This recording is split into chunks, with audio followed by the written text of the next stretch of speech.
Animorphs number 38, The Arrival. K. Applegate. Chapter 1. Crumph.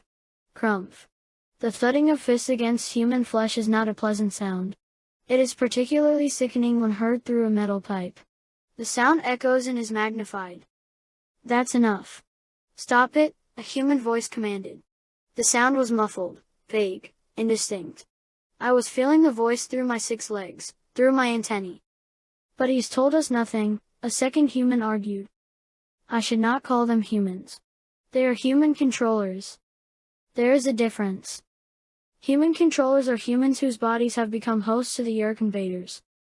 Yeerks. Foulest creatures of the universe. Gray slugs who enter the body through the ear, fit themselves into the human brain, and take over mind and body. Of course, not all hosts are human. Visser 3, leader of the Yeerk Earth invasion, has an Andalite host. My name is Aximili Esgareth Icehill. I am not human. I am Andalite. The only Andalite among the group that calls itself the Animorphs. 4 humans. A red-tailed hawk. Me. We are the resistance. We fight the Yeerk invasion until help from my home planet arrives. Or until we die. The latter possibility seems ever more likely. It would be unwise to tell you very much more. The Animorphs and I have many secrets to keep.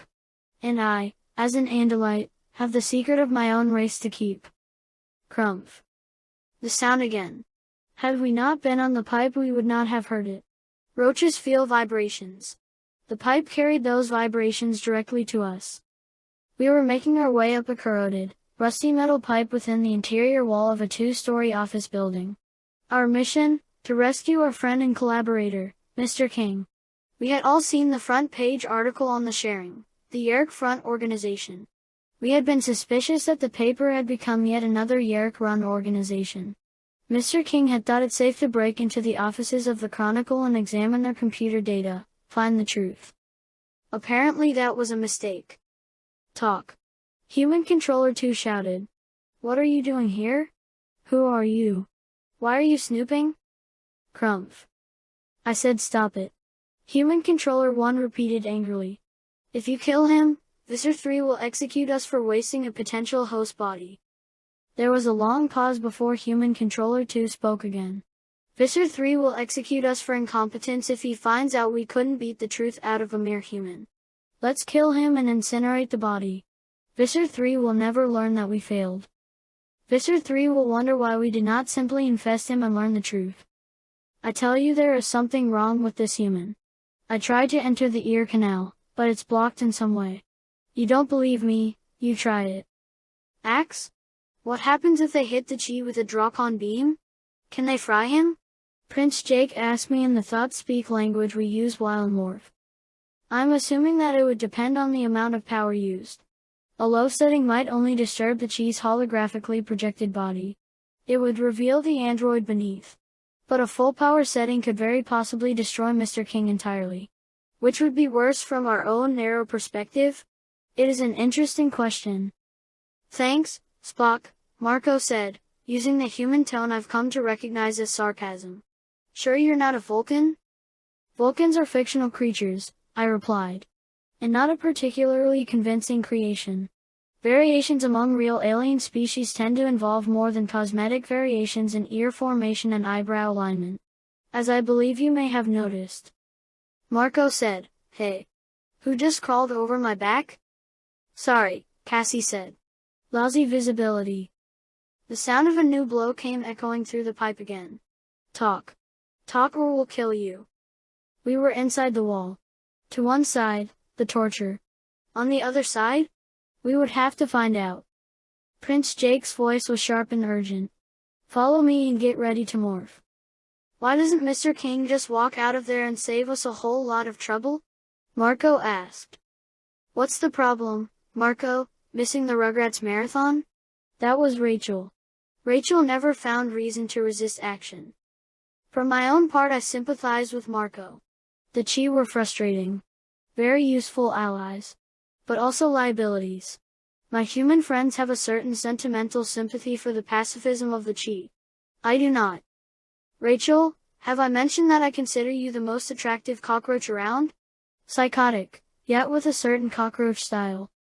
Rachel laughed. Anyway, there's 2 of them and 5 of us. So don't wet yourself. We're here, Prince Jake announced. Any idea where here is? Cassie inquired. Here's where there's an 1/8 of an inch crack, Prince Jake explained. That's good enough for me. Prince Jake navigated a bend in the pipe and crossed to the wall itself. Above him was a tiny thread of light. I followed. Prince Jake flattened his body. Disappeared between 2 boards. I did the same. We emerged into the light. I fought the instinct to panic and retreat back into the baseboard. I waved my antennae, checking for danger. All clear, Prince Jake announced, although his roach senses were no better than mine. He had to be making an educated guess. Demorph. Let's rock and roll, Rachel said. Rock and roll is a type of human music. Its relevance to the battle before us was a mystery to me. Chapter 2. Morphing is an odd and disturbing process. It is never the same twice. The last time I came out of cockroach morph, my hind legs were the first portions of my Andalite anatomy to emerge. This time, it was my eyes. The 2 that are on stalks. Not the ones on my face. I had no face at the moment, so eyes would have been quite out of place. I felt the nub of both stalks pushing out through my hard, insect exoskeleton. My head split with an audible crack. It was not painful. At least not in the conventional sense. But there was a sense that it should hurt. Therefore, while there is no actual pain, there is the anticipation of pain. Which, in its own way, is quite painful.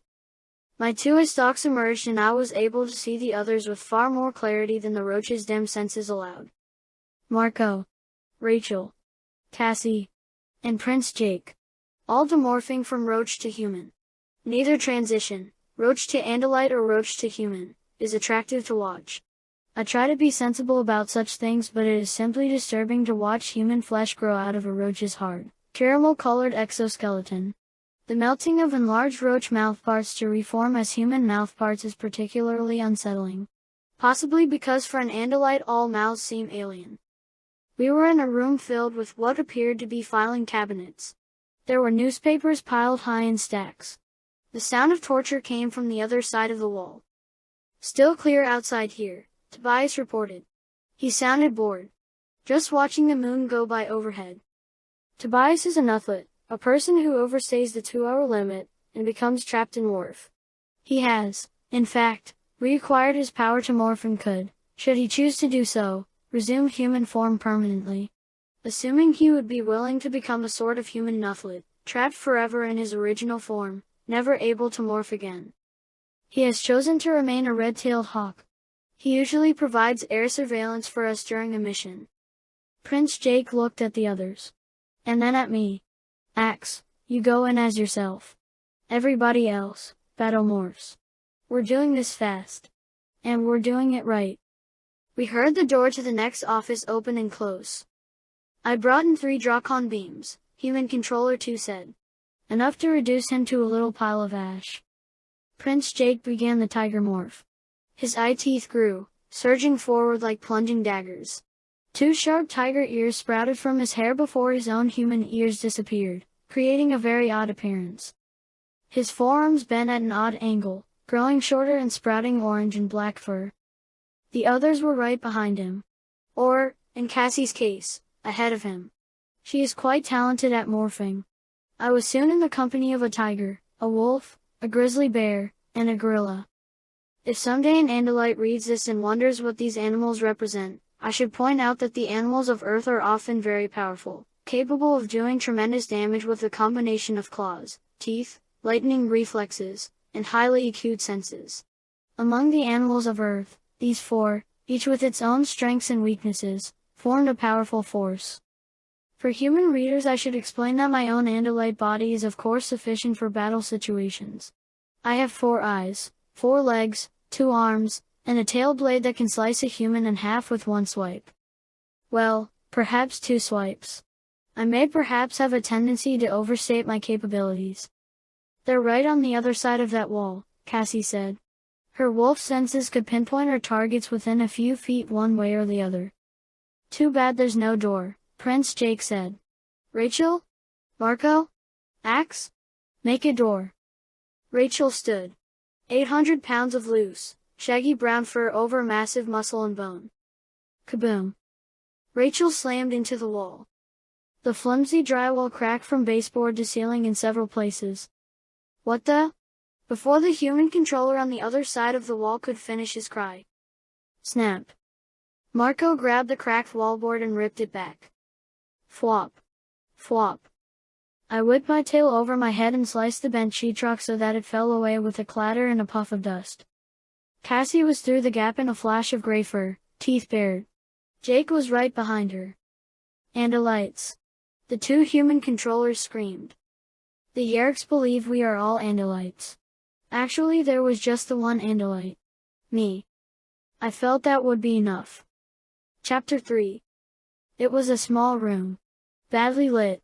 One wall was formed of reinforced glass and beyond that glass a dark office.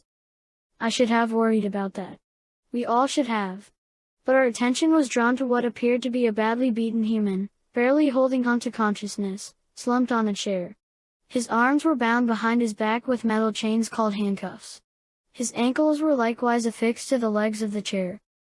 One of the human controllers was drawing a gun. He took aim at Cassie. Cassie's teeth found his arm in midair. The man screamed. Blam. His shot went wild. Blam. Blam. The second controller fired 2 shots at Rachel. One missed. The other nicked her shoulder. It was badly aimed. Most likely because Marco was shaking him like a rag doll. Flop. Flop. I hit each of the controllers with the flat of my tail. Both fell unconscious. The seemingly near-dead Mr. King sat up, suddenly whole, healthy, and unscarred, calmly snapped the handcuffs, and said, "Thanks for coming to get me." "Keep up the pretense," I warned. "There may be others of the enemy around." "Ah, yes." The wounds, the blood all reappeared instantly. He let out a very convincing groan and slumped. Marco dropped the human controller and picked up Mr. King. "Okay. Let's get out of here." Rachel swung her arms from her enormous shoulders, impatient. "That was too easy," she complained. "Maybe." "Oh," Marco said. Something was moving beyond the reinforced glass. Several somethings. Hork fire. And one shape that was terribly familiar. Visser 3. "It's a trap," Prince Jake shouted. I stared at the heavily muscled adult Andalite body. At the tail blade that could kill with one swipe. Looked with hatred at the only Andalite controller in the galaxy. Visser 3 had no right to that body. No right to the eyes. The brain. The strength. The speed. No right to the morphing power. Visser 3 is an evil thing. A Yeerk slug within the brain of an Andalite who had once been called Alarin Semeter Karas. Alarin's was a hideous fate. He was still alive. His mind and memories intact. He was a slave of his own enemy. And he knew the depths of his own powerlessness. Crash. The glass partition fell in splinters.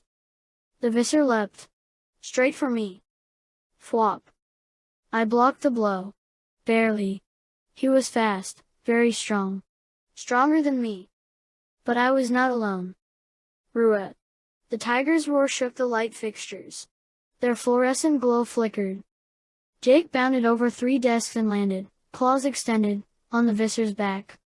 His claws raked deep and drew blood. "See you. See you." The Hork-Buyer were firing. All that saved us was the care the Hork-Buyer had to take not to hit their master. Prince Jake rolled off the Visser and onto the floor. His fur burned and smoked where a Drakon beam had penetrated the muscled shoulder. "To the door," Prince Jake yelled. Marco yanked it open. An armed Hork-Buyer stood in the doorway. More behind him. How many? Too many. We were blocked in 2 directions. The only way out was the hole we had made to get in. No time to think. The Visser was on me. Flop. He struck. I felt his blade bite. Felt my left front leg go numb from the blow. Flop. I blocked, but he knocked my tail, whipping back. Too strong. I was as fast, but he had power I couldn't match. Flop. I felt the wind of the blow on my exposed neck. I drew back and then made a lunatic feint. It threw him off balance. Small victory. And temporary. The Visser ducked his upper body, clearing the firing line, and roared, "Fire!" "Down!" I yelled. "See you. See you." Beams singed the fur down both sides of my back. The wall behind me was all burning wallboard and wood, half incinerated by the Drakon beams. "Rachel. Get the chi out," Prince Jake ordered. "See you. See you." "Ah!" Jake cried. One of his legs was simply gone, a sizzling, bleeding stump. "Marco. On me," Rachel yelled. She charged toward the exit door, straight into the nearest Hork buyer blocking our path. The Hork buyer folded, crumpled. Marco was right behind Rachel with the chi on his shoulder. "See you. See you." A hole the size of a fist burned through Rachel. But the grizzly is not easily stopped. "Out the way we came in," Rachel yelled. They pushed back through our own doorway. Into the file room. "The hallway over here is clear," Rachel yelled. "Come on." "Okay, bail out," Jake ordered. But before I could run, a sound. My stalk eyes swung upward in response to the noise. Ceiling panels were being pulled up as if they were trapdoors. Hork fire began to drop like hailstones. Chapter 4. "Marco. Take care of Mr. King," Prince Jake ordered. "Rachel. Hang back with us. Tobias. If you're still out there, get ready to cover Marco." We plowed down the hallway, staggering, bleeding, scared. Not fast enough. The Hork fire were rushing up behind us, slashing, cutting into muscle and sinew. I killed one with a lucky swipe of my tail. He fell and tripped one of his brothers. The two of them sprawled, delaying the rush by a split second. Down a dark hallway, walls all around, hemming us in, a tunnel, and with Hork fire roaring after us. If they were ahead of us as well. Stairwell leading down. Freight elevator just ahead. Hallway took a turn just past the elevator. Which way? Prince Jake's decision, but Prince Jake was weakening, stumbling.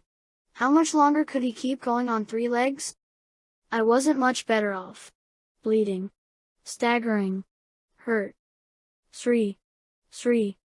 A frenzy of squealing from below. Texans. Enormous voracious centipedes. Drawn by the carnage. Forcing their way up the narrow stairwell. Scrambling over the fallen Hork buyer, tearing limbs and pieces of flesh from their still breathing bodies. Visser 3 stepped into the hallway directly ahead. How? Some back way. We were surrounded. The elevator, Prince Jake gasped. I slammed the button, willing it to come quickly. Where was Marco? He had gone down the hallway where the Visser now appeared. Had he escaped? Or was he already a prisoner? I knew a front-page article on the sharing would bring the Andalite bandits from undercover, Visser 3 sneered. To his troops he said, I don't want them dead. Lowest power setting. Aim carefully. The Hork fire lifted their Drakon beams. My chest was tight with panic. I could hardly breathe. My heart ached for my parents. They had lost one son on this distant planet. I feared they would soon lose a second. Dang. The doors to the freight elevator opened. The Hork fire wavered, distracted. Down. Jake roared. Fire. Siu. Siu. Siu. Drakon beams burned. Inches above us. And now. Siu. Shredder fire. The sound, so like a Drakon beam, was different enough for any Andalite heirs to recognize. Siu. Shredder fire, point blank at the wall of tight-packed Hork fire. More Andalites? Visser 3 yelled, his thought-speak voice torn between outrage, fear, and simple disbelief. 4 Andalites jumped from the elevator like bucks clearing a fence. They were everywhere at once. Firing. Whipping their tail blades with deadly precision. They were magnificent. I fought beside a young female. She had impeccable timing. She was dangerous. She was beautiful. Crash. The hallway wall collapsed and the battle spilled back into the interior office space of the building. The female kept up a steady stream of fire as we forced back the Yeerk fire line. Windows shattered. Desks splintered. Plaster, tangles of wire, and debris poured from the ceiling. The Yeerks were losing. Suddenly, the shrill sound of police sirens penetrated the noise of battle. "Hey, cops are on their way," Tobias announced. "Get out." "Did Marco make it out?" Prince Jake demanded, unwilling to run till he was sure we were all safe. "Yeah. Jumped out of a window and the Chi threw up a hologram, made it look like they were a parked car." "Visser," Prince Jake snapped. "Maybe those cops are your people, but maybe not. Walk away and you live, for now." The Visser did not deign to respond. He slammed his way past the Texan, leaving the creature oozing goo from a deep gash. The battle was over. Shell-shocked Yeerk buyer began gathering up their dead.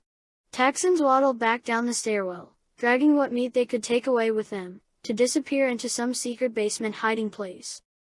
Then, through a cloud of plaster dust, I saw one of the Andalite warriors jump over the body of a fallen Yeerk buyer and land face to face with Visser 3. Of course. These Andalites were not under Prince Jake's orders.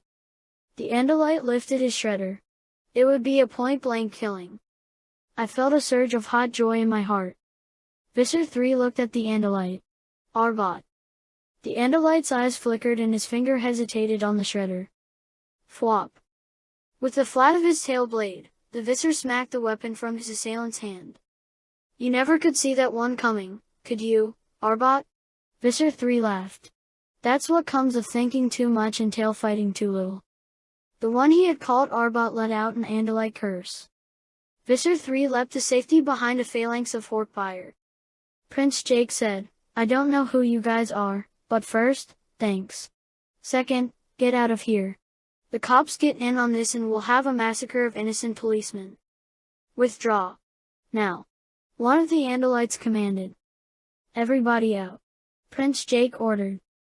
"Wait," I cried as the Andalites galloped down what was left of the hall. "Who are you? Where can I find you?" The female turned. "I am Estrid Kuril Dareth. Do not worry.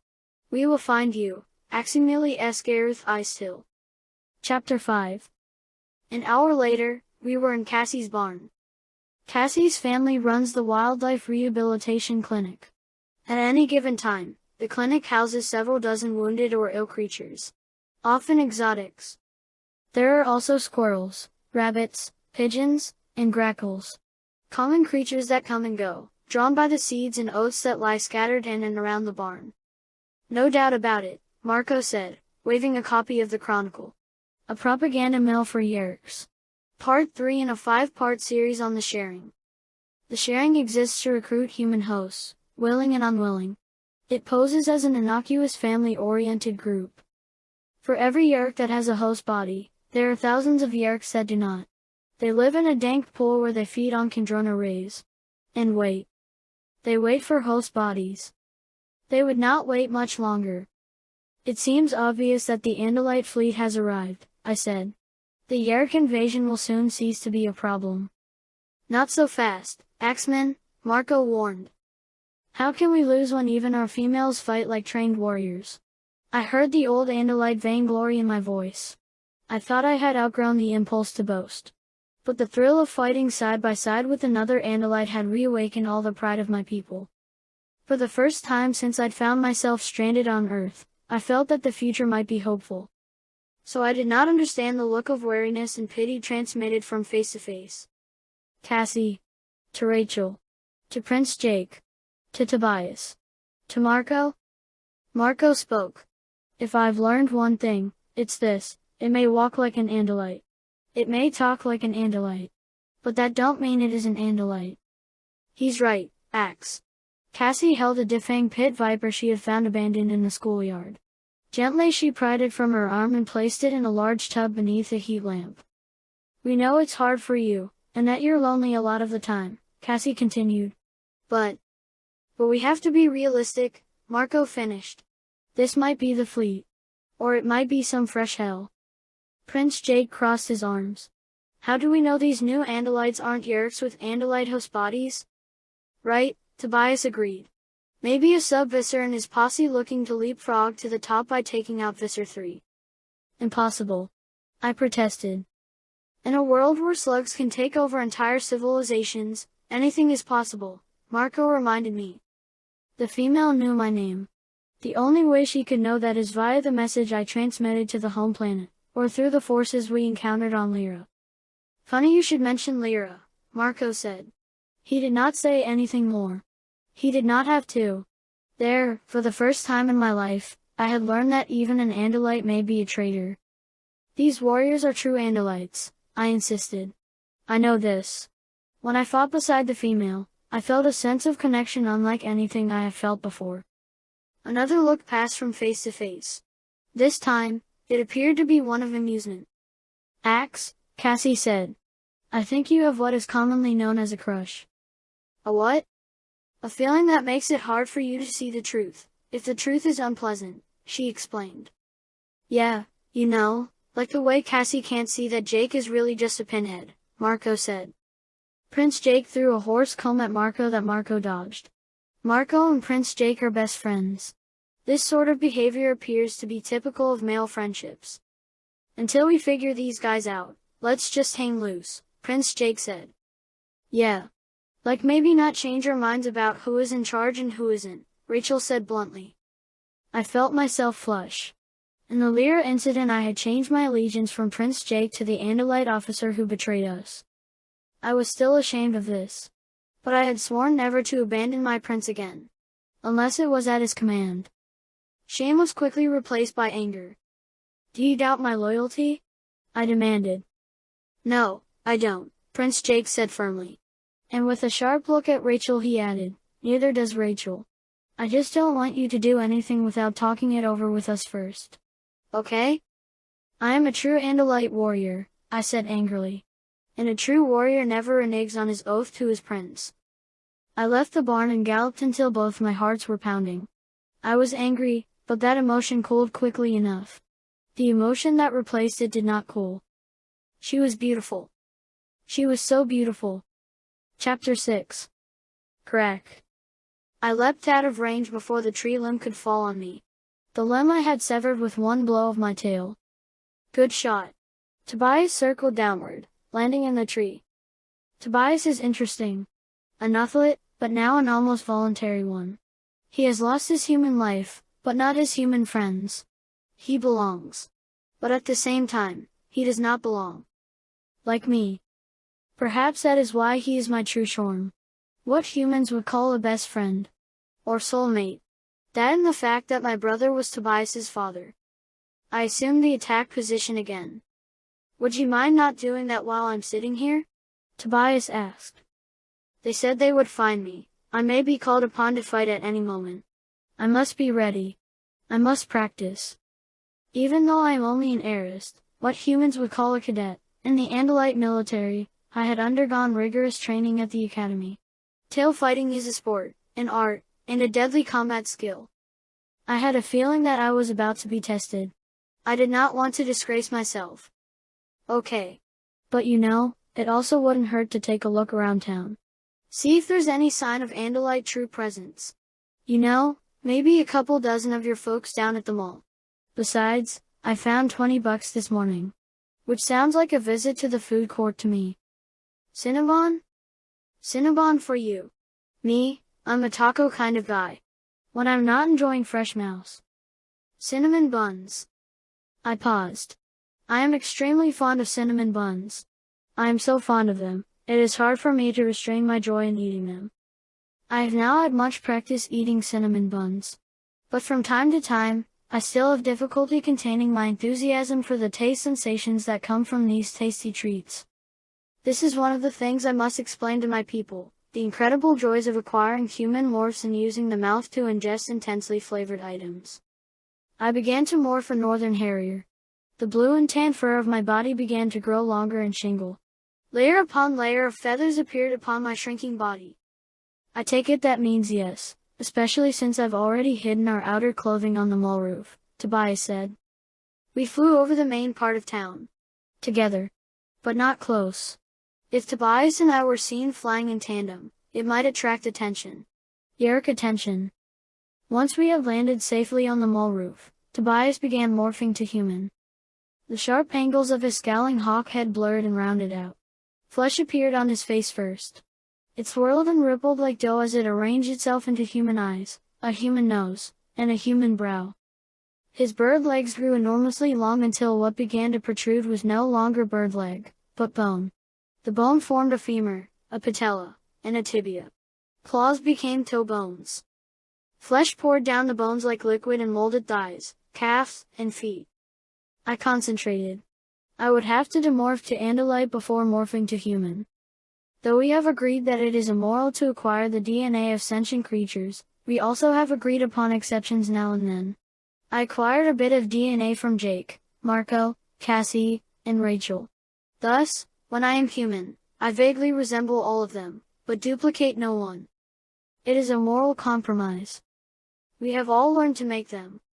The question was how I could make such opportunities available to my fellow Andalites once they landed and defeated the Yeerks. Come on, Tobias said as soon as I had morphed from Andalite to human and was properly dressed in my artificial skins. Let's hit the Bon and the Taco Bell.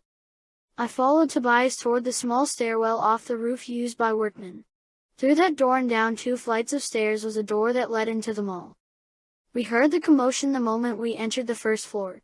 It was coming from the food court. Beanza. Beanza. Zoo. I heard a girl shout. Somebody get security. A woman yelled. What's going on? Someone else asked. Some girl went berserk in the food court, another person answered. Eating everything in sight and yelling like a lunatic. Tobias raised an eyebrow. Which answers the question of whether the Andalites have landed. We ran. Chapter 7. Beanza. Jelly Beanza. Beanza. Zoo. Zoo. We forced our way through the crowd that had gathered around the food court. A girl around Cassie's age sat crouched in front of bins of blue, green, yellow, red, and black jelly beans at the Candyland store. She wore a Burger King tunic and slacks. Backward. A harassed-looking young woman was trying to persuade her to get away from the bin. So sweet. So delicious. The girl was almost weeping with joy. The taste, overwhelming. Well, this is not good, Tobias said. Your little friend Estrid? I believe that is likely. Estrid ignored the Candyland lady. She crammed more bright pellets into her mouth, rolled her eyes, seemed to be transported by pleasure. A mall security guard moved toward her. Okay. Let's go. Tobias hurried forward and put his hand on the guard's arm. No wait. She's my sister. She's having a bad reaction to her medication. The green are the best, Estrid said. The guard looked hard at Tobias. As if he weren't sure whether or not Tobias was telling the truth. She's on drugs? It's a seizure thing. She was dropped on her head when she was a baby. No, the blue. A blue that saturates the very soul with pleasure. Then we should call an ambulance, said the Candyland lady. I like the red ones, a kid in the crowd called out. It's happened before, Tobias said. We know what to do. She calms down. Yes. Red. Red duh. Eventually. We have some other medicine at home. If we can just take her with us, everything will be fine. We both moved toward the shrieking girl. But, the security guard said. We're fine, Tobias insisted. Fine. Come on, sis. Let's go home. Tobias took one arm and I took the other. Estrid looked at each of us, and then let out a horrible, ear-piercing scream. No. Beanza. Now, sis, Tobias soothed. Don't make a scene. Scene. Cena. New. While she was momentarily diverted by the novel sounds her mouth could make, I leaned close and whispered, It is I, Aximili. You are having a reaction to mouth pleasures. It will be fine. Come with us and be quiet. On our way to the door we used to access the mall, I saw a girl inside the doorway of Express. She was examining some artificial skins. And she was an exact replica of the girl we were half carrying, half dragging. Her long hair was red and very wavy. Her eyes were deep blue. And her face was covered with cinnamon-colored freckles. Cinnamon? Delicious. Hey. A male voice shouted behind us. What are you doing with my sister? Tobias turned. Holy, come on. In order to look behind in human morph, it is necessary to turn one's head. A dizzying action on only 2 legs. I did so and understood the cause of Tobias's alarm. A very large young man and 4 of his companions were chasing us. She must have morphed his sister. He thinks we're abducting her. Great, Tobias wheezed. Haul buns. Buns, I repeated, unable to resist the impulse. Zoo. Zoo. Zoo. Please, Ax, Tobias yelled, breaking into a run. Not now. Chapter 8. We escaped from the mall. It was not our most challenging escape. Estrid morphed to Coffet Bird and flew away. But not before I had arranged for a meeting with her superior. We needed to know what was happening with the Andalite invasion force. Or, at very least, we had to warn them about the dangers of morphing humans. A few hours later I was in the air, in Harrier morph. How much further? Prince Jake asked. If the directions are accurate, less than a mile. There is a fence ahead. Prince Jake was on the ground. Traveling in wolf morph. It would have been unwise for me to travel long distances through the woods in my own true body. I live in some fear that human hunters might see me and shoot me as a deer. Shooting deer is a human sport. Human hunters are apparently unaware of the fact that deer are harmless herbivores. In the distance ahead, beyond the fence, I could see thick trees around a shallow pond. The scene fit her description. Estrid had refused to guide me to the Andalite ship. She was not authorized to reveal its location. Commendable caution. But she had agreed to arrange a meeting with her commander in this spot. Estrid was waiting at the edge of the thicket. How odd that the sight of one of my own people should seem so strange. It was almost disturbing, somehow. It made me feel lonely, which made no sense. Why should the sight of this single, lovely female make me feel lonely? I flew a few hundred yards ahead of Jake and landed on the ground in front of her. I demorphed quickly. If this was all somehow a Yeerk ambush, then my presence would trigger the attack. Better me than my prince. I stood, awkward. Waiting, no Drakon beams. No Horkfire. No Taxons. No ambush. Welcome, Aximili, Estrid said. My commander is eager to meet you. Where is he? Near. He fears a trap. Before I could respond, I saw her main eyes widen. One stalk I whipped around. Jake had approached and begun to demorph. Estrid glared angrily. I told you to come alone, she said. And I told him not to, Prince Jake said in thought speak just as he completed his demorph. But he is human. Estrid exclaimed. And with the power to morph. How can this be? Wait, were those humans in the battle where we met? Morph-capable humans? I'll discuss that with your commander, Jake said calmly. This human is Jake. He is my prince, I explained. Estrid looked as if she might laugh. To an Andalite the notion of an alien as a prince was humorous. But she restrained herself. I am honored to meet you, Jake. Likewise. Then Estrid put a hand on my arm and thought spoke privately to me. My heart fluttered at the touch. May I ask you a favor? My experimentation with human morph was unauthorized. Will you refrain from mentioning it to my commander? For a moment, I was too stunned to answer. Such a breach of discipline. Perhaps females were allowed more latitude and thus felt free to take more liberties. I did not know. But I could see no harm in protecting her from what might be a harsh punishment. I will say nothings, I promised. We moved carefully through the dense trees until we reached the banks of the pond. 3 Andalite warriors stood tense and watchful. I said nothing. Eris do not speak until spoken to. Most Eris. This is Aximili Esgareth Isil, Estrid said. These Andalite warriors are Commander Gonrod Isfalsoni, Intelligence Advisor Arbad Alivad Estoni, and Alotha Tamil Gahar. I saw Commander Gonrod's face tense at her forwardness. But he did not reprimand her. Arbad's eyes smiled slyly. And this alien? Commander Gonrod demanded. This is Jake. My prince. Gonrod snorted. Your prince? You insult the highest-ranking Andalite within light years by announcing your allegiance to a human child? Prince Jake did not react to the insult. But he did react to Gonrod's careless words. Your rank is commander and you're the highest ranking Andalite commander within light years? He looked at me, questioning. I was almost too disappointed to respond. I did not abandon hope. But my optimism was sharply reduced. I could only confirm what Prince Jake suspected. Commander is a rank most often held by an Andalite in command of a single ship. A single small ship. I see.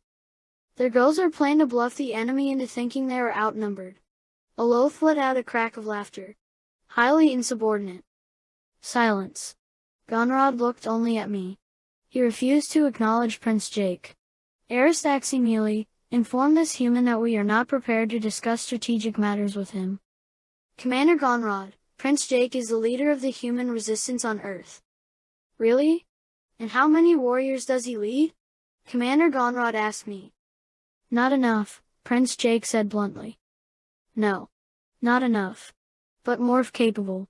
I was briefed before we began this mission. Gonrod reluctantly addressed Prince Jake. I know you were involved in the war on Lyra. I also know that an entire ship full of Andalite warriors died and that you and your humans survived. Now, I asked, human, how many warriors do you command? Those warriors on Lyra died because of, I began, but Prince Jake silenced me with a raised hand. We were on Lyra. Let's leave it at that. I don't want to bring up anything embarrassing. No point. But you'll understand if I say that I'm not prepared to discuss my forces with you. Not yet. You, a human, do not trust an Andalite commander? Gonrod cried. Oloth spoke. Mockingly. Perhaps the human is not aware that Andalites are known throughout the galaxy for their integrity. Silence. Gonrod roared again. Perhaps we should proceed by outlining our common goals, I suggested diplomatically. Perhaps we should begin by finding out exactly what we can count on in terms of Andalite support, Jake countered, staring fixedly at Gonrod. Support? Gonrod snorted again. You consider us support? Are all humans as ignorant and arrogant as you, man-child? Gonrod began to pace. You are an untrained human child, playing at war. We are highly trained warriors. You and your band, whoever they may be, will cease to fight. That is an order. I don't take orders, Prince Jake snapped. I give them. And now, this meeting is over. He turned and began to walk away. Aristaximili. Gonrod shouted. Stay where you are. Commander Gonrod. I respectfully remind you that an Andalite's allegiance is to his prince. You are disobeying a direct order. I followed Prince Jake. Oloth. Arbot. Gonrod shouted. Shredders on lowest setting. Fire on Aristaximili. Chapter 9. Unfortunately, Commander Gonrod, I am being prevented from using my weapon, Arbot answered. I believe Oloth is similarly situated. Oloth had apparently not noticed. Now he looked down in horror. A pit viper wound itself around his right foreleg. Cassie, of course. And a cobra reared up just between Arbot's legs. Marco. Esther took a step forward and reached for her own shredder. Flop. I brought my tail blade to a quivering halt millimeters from her throat. Her eyes blazed in anger. Andalites are very fast, Prince Jake said. Those snakes are faster. One move from your boys and they will die. Gonrod said nothing. He seemed at a loss. It was shocking to see an Andalite commander. But Arbot was so calm as to seem almost bored. So, you've set a trap for us. Very clever. Now what? Prince Jake seemed uncertain whether to continue addressing Gonrod or Arbot. Now we stop playing games. You're not the Andalite fleet. And I'm not going to snap a salute and say yes, sir. We deal as equals. Which, to be honest, is generous of us under the circumstances. Arbot half closed his eyes in a smile. What do you say, Commander Gonrod? As the intelligence expert, I'd have to say we're not in a position to bargain. But Gonrod had recovered. I command, here. Am I clear on that? No, sir. This is Earth. This is a human planet. We are not the Hork buyer. We know how you rescued them. As long as you're on Earth, you'll get along with us. Am I clear on that? Fool. An embarrassment. Gonrod was behaving very badly. What was the point in this? I looked at Estrid. She refused to acknowledge me. But I could see the evidence on her face that she, too, was humiliated by this ludicrous display. For his part, Aloth was a seemingly straightforward warrior. He was awaiting orders, his expression professionally blank. Whatever he thought of his commander, he concealed it. Arbot was a different matter. Arbot's contempt for Gonrod was scarcely camouflaged. Now, Prince Jake said, "Who are you? Why are you here?" Gonrod nodded to Arbot and Aloth. They dropped their weapons. Cassie and Marco withdrew. Not far, but a little, at least. Of course I knew that Rachel and Tobias were still to be accounted for. I lowered my tail blade and Estrid lowered her shredder. Arbot stepped forward and spoke. He was an older Andalite. Much of his blue fur was tanned. After the unexpected victory on Lyra, major elements of the fleet were ordered to Earth. But it was diverted to the Rakanguru conflict in the Nine-Sifter system. "What, are you people on call for every war in the galaxy?" Marco muttered. "So Earth waits." Again, Prince Jake said. "You're not the fleet, so who are you?" "Unit O. A sabotage and assassination team," Arbot explained. "Commander Gonrod is one of the ablest pilots in the fleet. Aloth is a warrior." "An assassination team? Who is the assassin?" "I am," Aloth said. I tried not to stare at him. I had never met an assassin. I had not known any existed in the Andalite military. The notion of such a thing did not make me comfortable. "And I am an Apex-level intelligence advisor. Veteran of over 20 conflicts," Arbot finished. "Gonrod is in overall command of the mission. I will direct the specific actions of terminating the target." I automatically straightened my shoulders. Apex-level intelligence is the highest level of advisory to the War Council. Not soldiers, precisely. They are military adjuncts. Strategists. They plotted. They planned. And they knew everything. Did Arbot know the truth about Elfhanger? About me? Likely.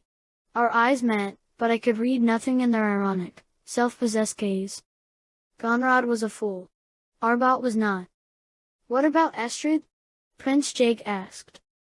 Gonrod looked slightly embarrassed. Female heiresses are a new addition to the military. She was assigned to this mission by accident. Estrid's 4 eyes stared at blank space. Blinked rapidly. A sign of embarrassment. I felt sorry for her. "In other words, she's a rookie?" Jake said. Estrid lifted her head. "I have trained hard," she replied in a steely tone. "Make no mistake. I intend to carry my weight." Flop. I reeled as the force of her small, female tail blade caught the side of my neck, knocking me off balance. While I struggled to keep my footing, a second blow caught me behind the back legs, causing my knees to buckle. My rear end fell to the ground and pinned my tail beneath me. Flop. A third blow sent my front end sprawling. I tried to break my fall with my hands. But Andalite arms are not as strong as human arms. I fell, my chin scraping the grass. Chapter 10. Estrid placed her front left hoof on my throat. "Any questions?" "Very impressive," I conceded. It was a classic and beautifully executed Haldwara. Old Andalite for victory in 3 swipes. She removed her hoof and reached down to assist me. I took her hand. Sprang to my feet. Pulled her arm behind her back and lifted my tail blade just in time to block her defensive swipe. There was a loud clatter as our blades clashed. I released her arm and disengaged my tail. Sprang backward. "I am betting on axing melee." Aloth eagerly stepped forward to get a better view. "You are a fool," Arbot told him. "She will have him in 2 moves. But I accept the wager." Whoosh. I pulled my head back. Her tail blade, turned to present the dull edge, missed my throat by centimeters. "Ax?" Prince Jake's voice was full of genuine alarm. "Please do not interfere," I said abruptly. I swung my tail hard. Not as hard as I could. She drew back her head, just as I expected, allowing my tail to double back with even more momentum and speed. As it neared her head, I turned it so that the flat side caught her. The blow caught her off guard.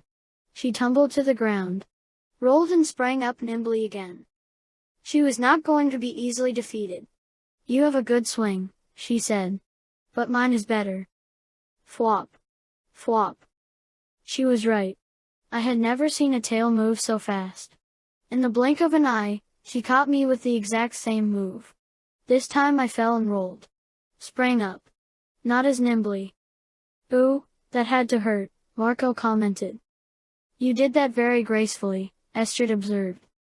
I was glad my fatigue had not shown. Thank you. You will not see me do it again. She laughed. You hope. Clang. She blocked my tail blade with hers. The impact of the blades rang out through the trees. I began to fear I might actually lose. It would be unbearably humiliating in front of Andalite officers. Go, Axeman. Tobias yelled from wherever he was hiding. We sprang apart, both of us breathing hard. She lowered her head and raced straight at me. I leapt out of the way and she sideswiped me. I was knocked at an angle. It took me a moment to recover, and to remember something I had been taught on the first day of my training. Estrid bucked forward, preparing to pivot on her front legs and deliver another tail blow. I pivoted, too, turning out of the way. She missed me. Overshot. The weight and momentum of her tail sent her tumbling forward. She rolled over her head and neck and landed on her back with a cry of pain. Arbot ran forward. Estrid.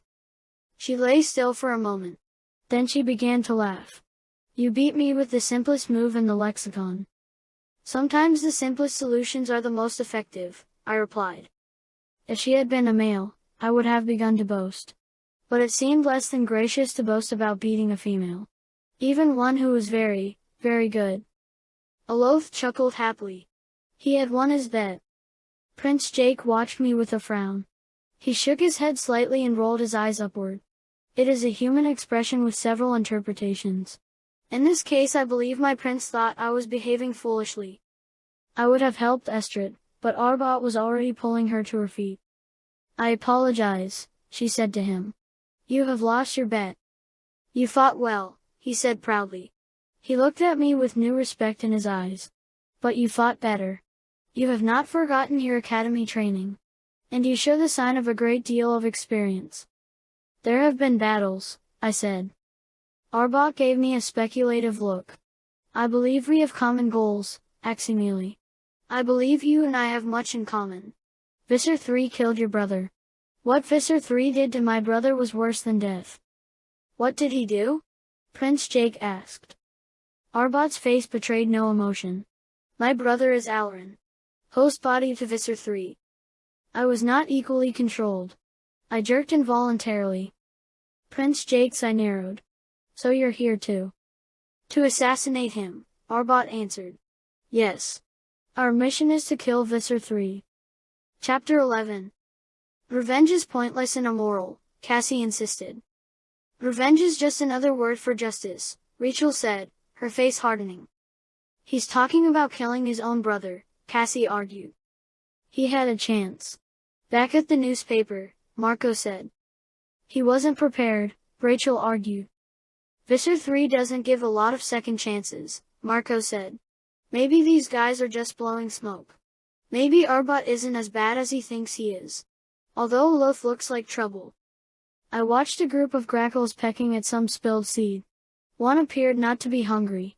Instead of strutting and circling, he stood to the side, staring about him with an unwinking eye. Does that grackle appear ill? I asked Cassie. Cassie looked at the bird and frowned. I can't tell. The bird flapped its wings and flew up into the rafters. Walked vigorously along the hayloft, pecking at stray straws. Looks healthy to me, Rachel said.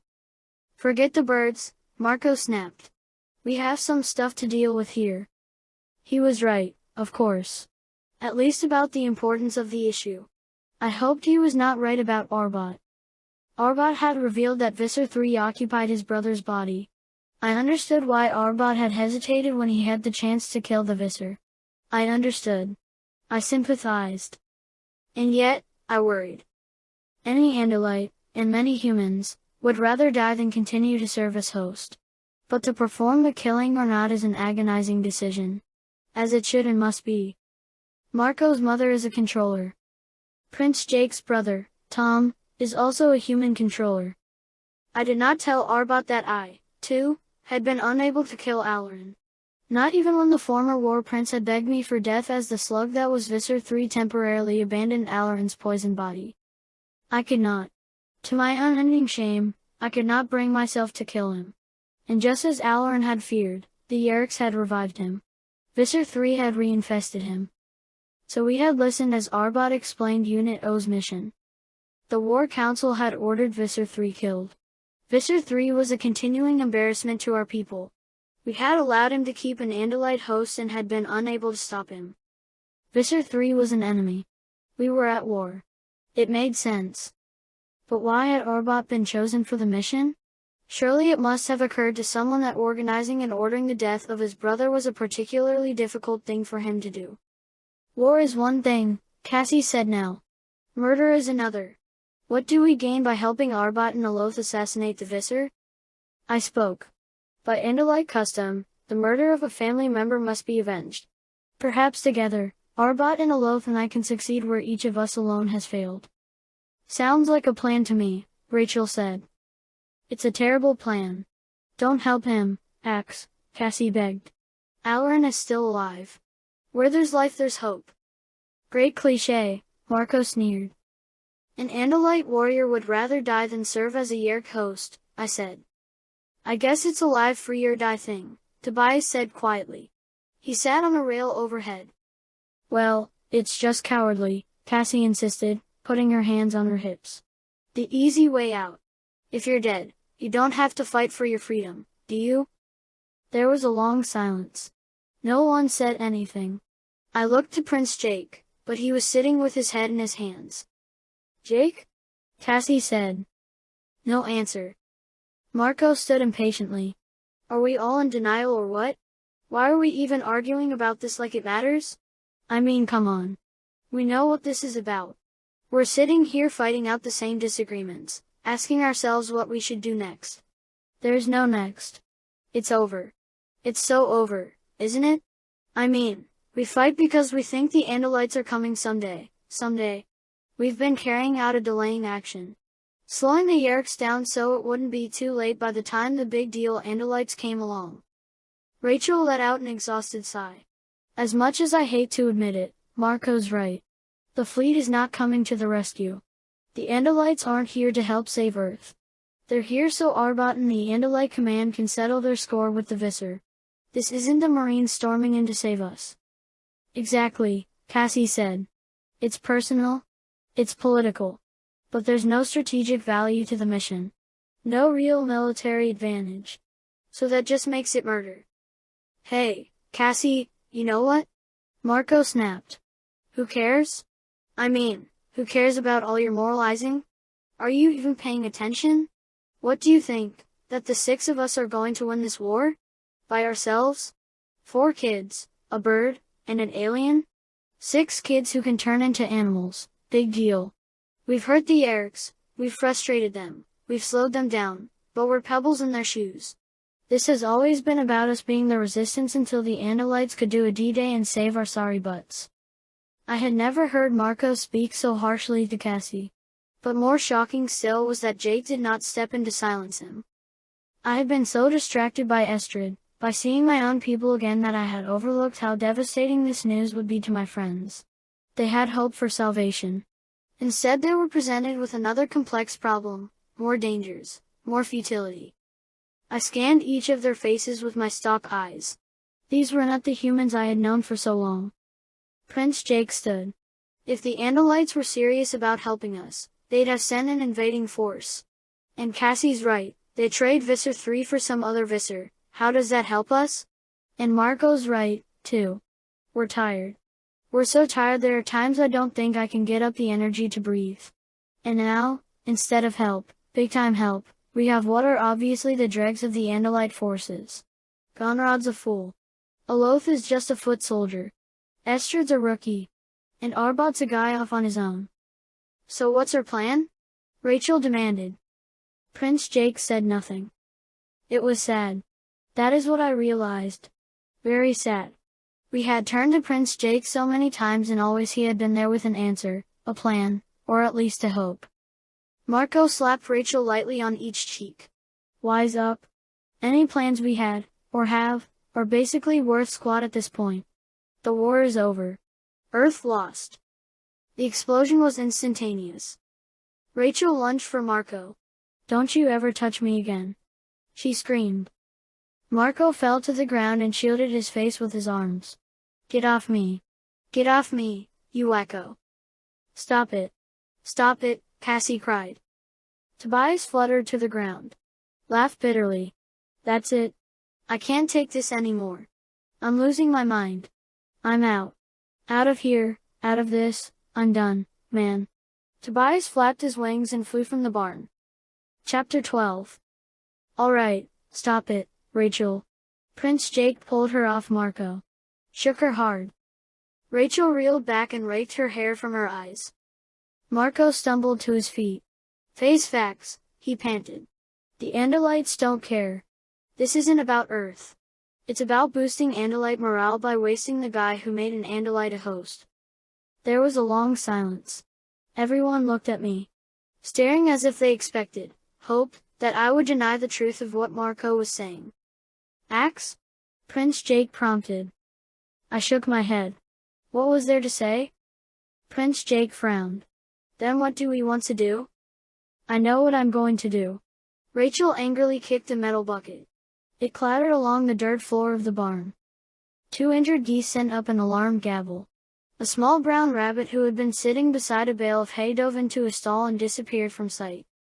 5 or 6 grackles who had been pecking in the dirt squawked and flew up into the rafters. Rachel, Cassie said quietly, putting her hand on Rachel's arm. Please. We need you. Rachel jerked her arm from Cassie's grasp. From now on I'm doing it my way. No more Geneva Convention warfare. If I'm going down, I'm taking out all the Yeerks I can before I go. She stalked toward the door. Rachel. Prince Jake shouted. Rachel whirled around. Her face red with anger. I'm through taking orders from you, she said through clenched teeth. I'm through with Marco and his stupid jokes. I'm through with Cassie's hypocrisy. Rachel lifted her fists and punched a lantern hanging from a hook. The glass splintered and it fell to the ground. I'm through with all of you, she hissed, and stormed from the barn. Cassie took a broom from the corner and began to sweep up the glass. Count me out, too, she said softly. If this war is unwinnable, how do we justify killing Hort Pyre? Basically, they're prisoners of war. Innocent victims. Cassie, Prince Jake pleaded. A tear rolled down her cheek. I can't do it anymore. She dropped the broom and ran from the barn. Marco thrust his hands into his pockets. Guess I'm out, too. I'm going to enjoy what time I've got left. Acquire a surfer dude chick magnet. Hang out. Marco, Prince Jake whispered. Please. Marco put his hand on Prince Jake's shoulder. Let it slip off as he backed away. Jake? Axeman. Live long and prosper. Prince Jake and I were alone. We looked at one another. I am still yours to command. I offered him my hand to shake as humans do. Prince Jake gripped it. His eyes were sad. I can't hold you to your oath. The others are right. It's over. Go on. Do what you have to do. And if you can, go home.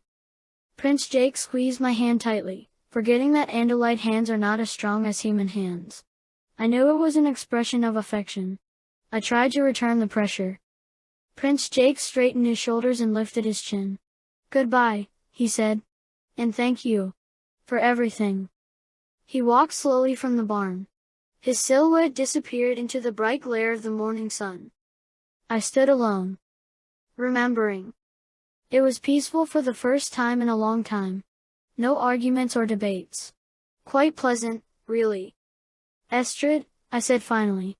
If you are going to acquire Earth morphs, you must learn how to use them. Rabbits do not commonly chase large 4-footed creatures like myself across a field and then into a barn full of shouting humans. Under the bottom slat of a stall gate, the small brown rabbit appeared. Estrid quickly demorphed and blinked with embarrassment at her mistake. I have much to learn. I will teach you, I said simply.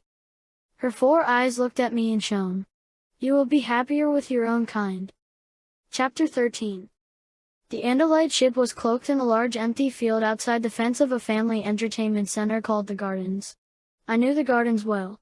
Within it was a zoo where Prince Jake, the others, and I had acquired a number of useful morphs. We flew there from the barn. Before we left, Estrid acquired an earthbird morph. A crow. We flew, but far enough apart to allay suspicion.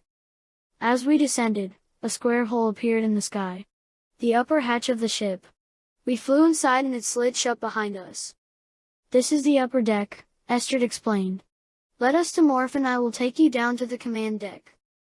We demorphed and she led me through the hallways and corridors that connected what seemed to be several wings. It was large for a warship, small for a transport. This ship is designated the Crusader. It's an MSTL-37, she explained. A mobile science and technology lab ship. Pretty much obsolete by now. An odd choice of ship to send on such a mission. She shrugged. It was what they could spare. The fighters and transports were needed in Nine-Sifter. We stood in front of a drop shaft and waited for the doors to open. Estrid, I would like to ask a favor of you. Her 4 eyes looked curiously at my face. I still respect my former prince. We fought many battles together. I would appreciate if you would refrain from reporting that he was unable to maintain control of his warriors. I would not want the others to lose their respect for him. He has fought a good fight. You kept my secret. I will keep yours. The dropshaft door opened and I stepped in beside her. I was uneasy. My request had been a test, but I was not sure whether she had passed or failed. I felt grateful for her willingness to protect my prince. But what kind of an heiress would agree to withhold sensitive intelligence information from her superiors? Had she been instructed to gain my trust in order to spy on me? Or was she simply undertrained? Unsuited to the military because of her gender? I resolved to keep my guard up and my eyes open. I watched her fingers dance across a control panel as she programmed in an access code for me. Her hands were small and graceful. When she was done, she turned her 4 eyes on me. My heart rates accelerated. I had noticed her 4 eyes staring at me quite a bit. That, too, was odd. The first lesson every heiress learned at the academy was, 2 eyes out front. 2 eyes scanning. Always. A soldier never, ever, focused all his attention on the same spot. The shaft dropped us 2 decks and held us there. We stepped out onto the command deck. Conrad, Aloth, and Arbot were waiting. Aximili. Arbot stepped forward to greet me. His voice was welcoming.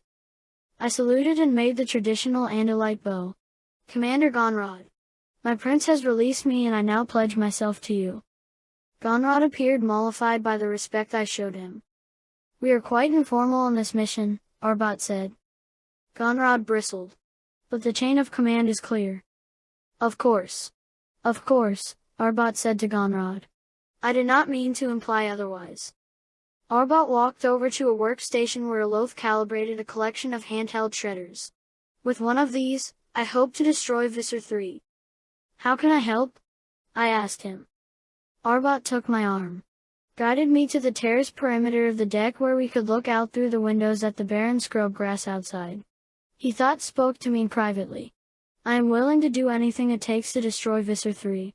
Are you? I look forward to the day when Visser 3 no longer threatens free people, I answered guardedly. I trust you, Aximili. You have done well to survive here. I hope to benefit from your advice and experience as I shifted my weight uneasily. An Apex-level intelligence advisor is the highest rank in the intelligence division.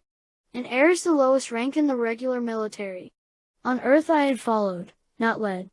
Nor had I succeeded in killing Visser 3. Additionally, I had violated, by word and deed, more Andalite military codes than I could count. So why was Arbot treating me with such elaborate respect? Respect that I had not earned by Andalite standards. He wanted something from me. But what? Chapter 14. Arbot broke off when he heard the heavy clop of Aloth's hooves approach. Eris Aximili, said Aloth. Commander Gonrod has asked me to show you around the ship. Excellent. Arbot beamed. Show our new comrade around. I saluted Arbot and quickly followed the assassin down the corridor. If I hear one more war story from that old wind machine, I may have to self-destruct, Olof said when the shaft doors closed behind us. I was shocked. But I could not help chuckling. How can you talk that way about an Apex-level intelligence advisor? Olof snorted. And retired for the last 6 wars. He's a teacher now. A professor of technological history. Like many soldiers, Olof had little respect for anyone who was not a soldier. He teaches at the academy? I asked. No. At the University of Advanced Scientific Theory. The WASP was full of brilliant thinkers. But they were notorious for their impracticality. Not known for their battlefield skills. It seemed very strange that the War Council would send an aging professor of technological history to direct an assassination. But then, the military had obviously undergone many changes since I left the home planet. Female heiress. Have they worked out well?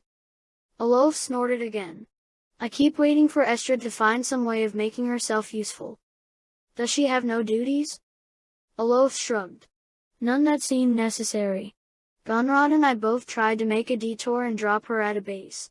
But Arbot was adamant that she remain on board. Why? He shrugged. I cannot think of any reason why he would want an inexperienced female heiress on a mission like this. Especially one who is not exactly regulation issue. She behaves more like a princess than an heiress. And Arbot treats her that way. Olof's lazy insolence was gone now. He seemed lost in troubled thought. Does her presence concern you? I ventured, prepared for him to snub me. He did not. Instead, he resumed his lazy warrior swagger. I suppose not.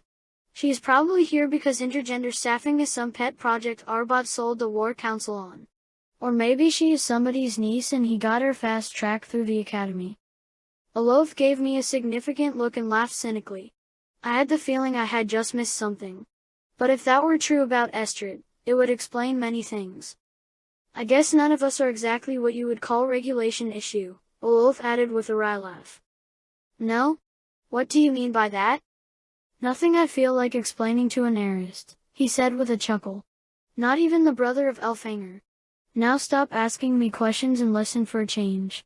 You might learn something. This was the dynamic I understood. The good-natured snubbing a lowly heiress would expect from an experienced warrior. We are on the 3rd tier.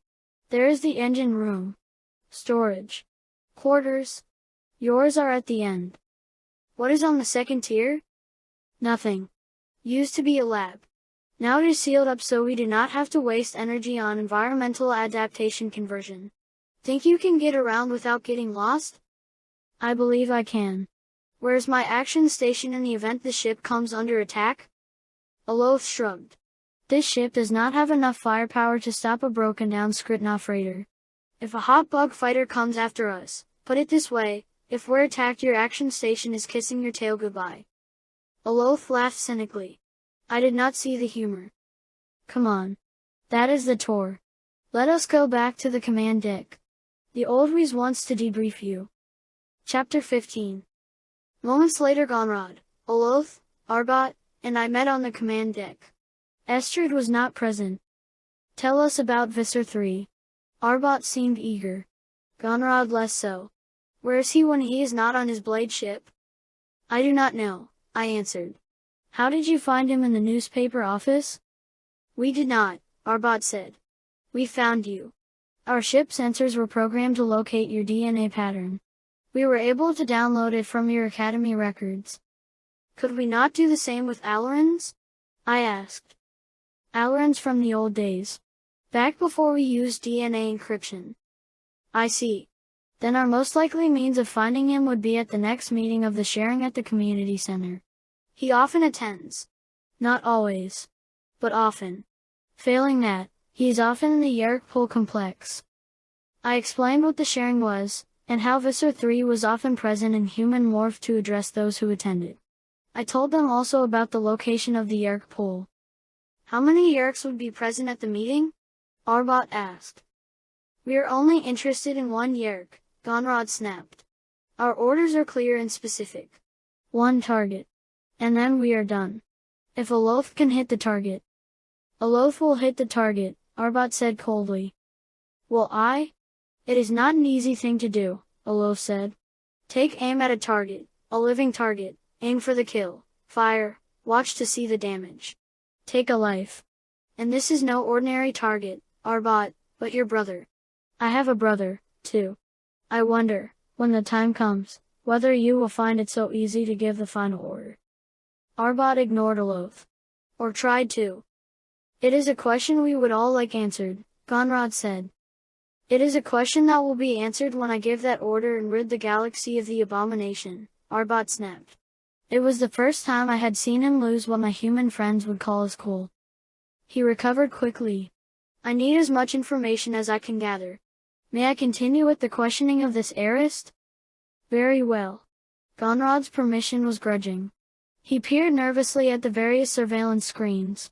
It was something he did every few seconds. He seemed extraordinarily ill at ease for a commander. The Yeerk pool? Would it be possible to gain access? Arbot pressed. We will not go there. Gonrod insisted shrilly. Alof suppressed a snicker. Gonrod threw Alof a belligerent look. The heiress has presented us with a perfectly good target. We will attack this meeting of the sharing. Tomorrow morning. We will hit Visser 3. And we will leave. Arbot opened his hands, as if appealing to Gonrod's reason. Commander, if the targets were enlarged, and we were to kill many, perhaps thousands, of Yeerks, surely that would be preferable.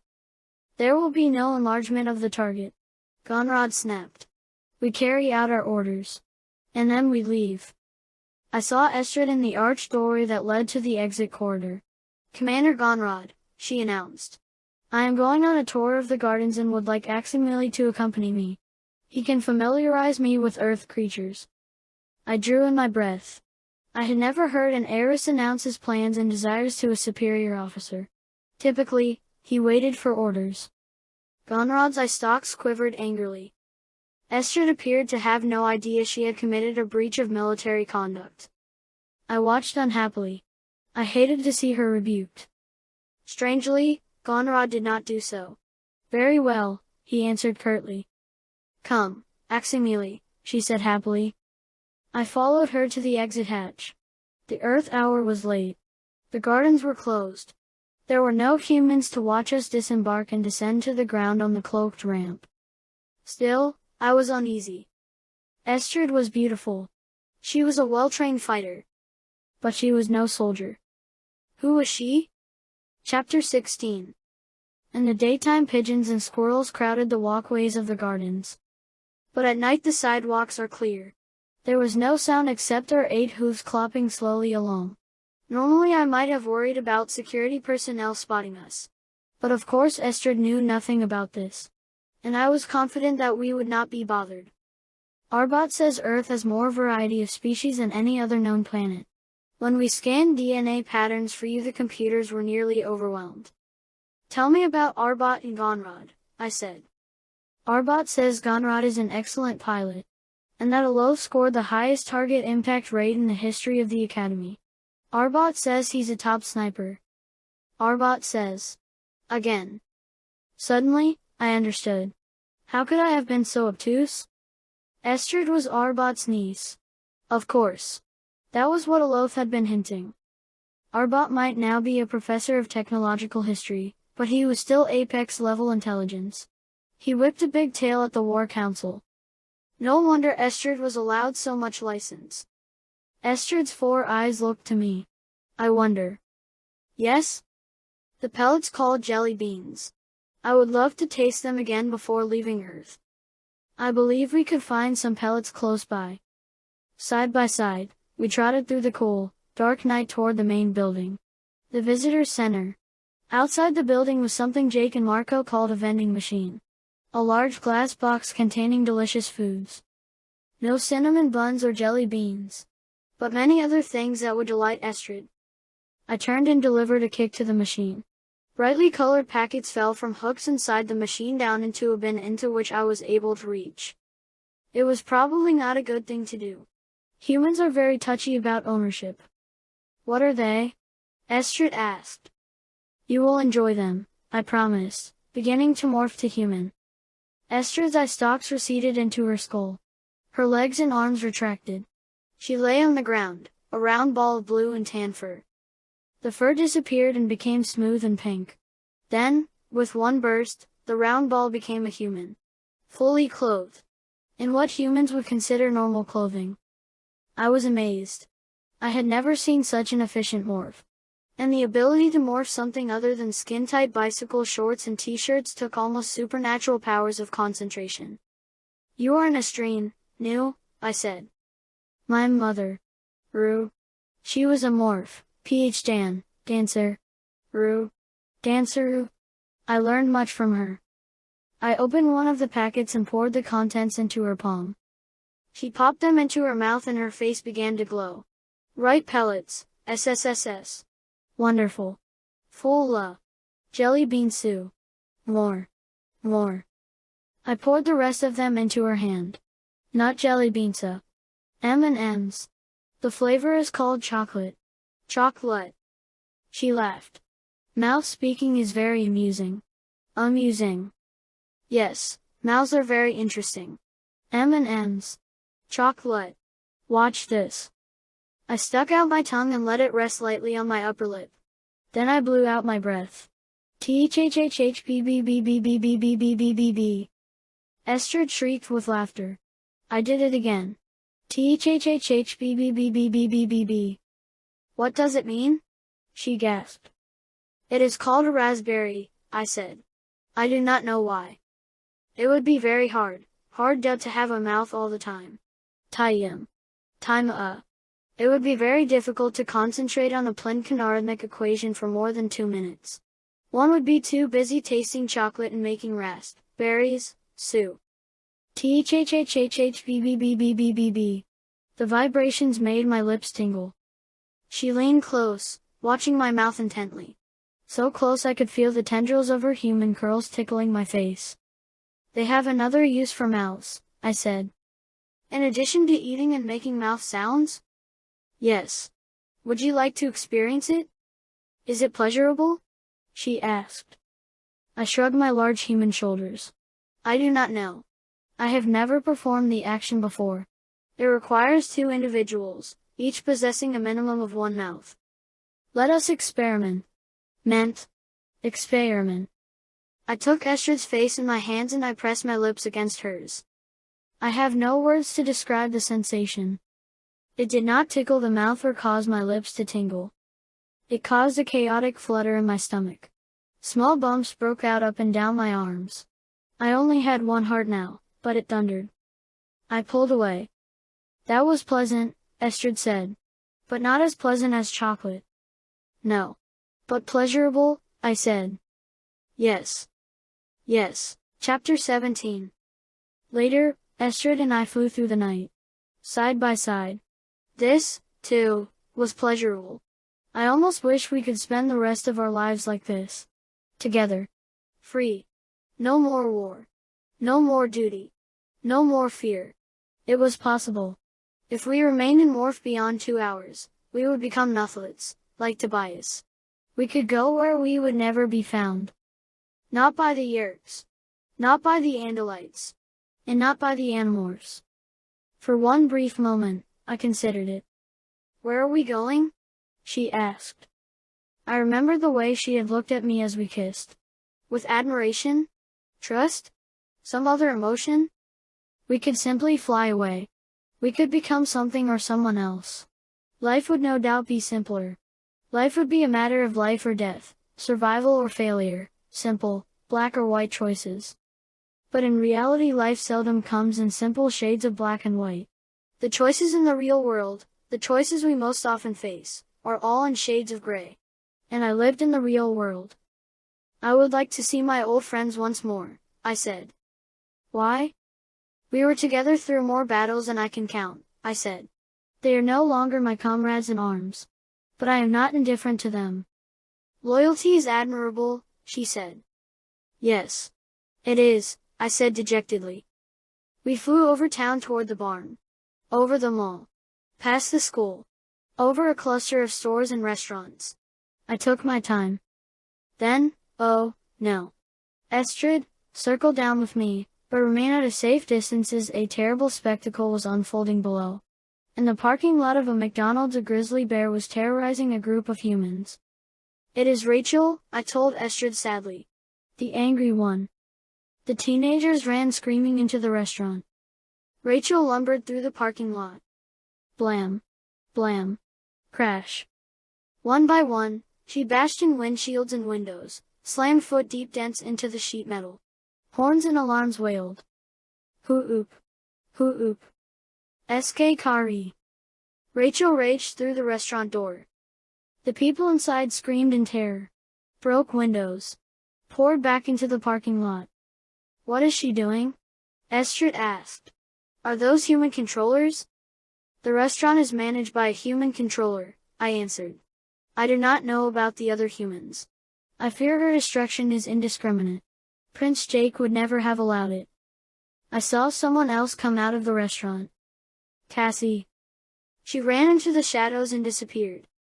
Moments later, an owl emerged from the darkness and swooped into the sky. "Hurry." We followed Cassie from a distance. She flew back to the barn.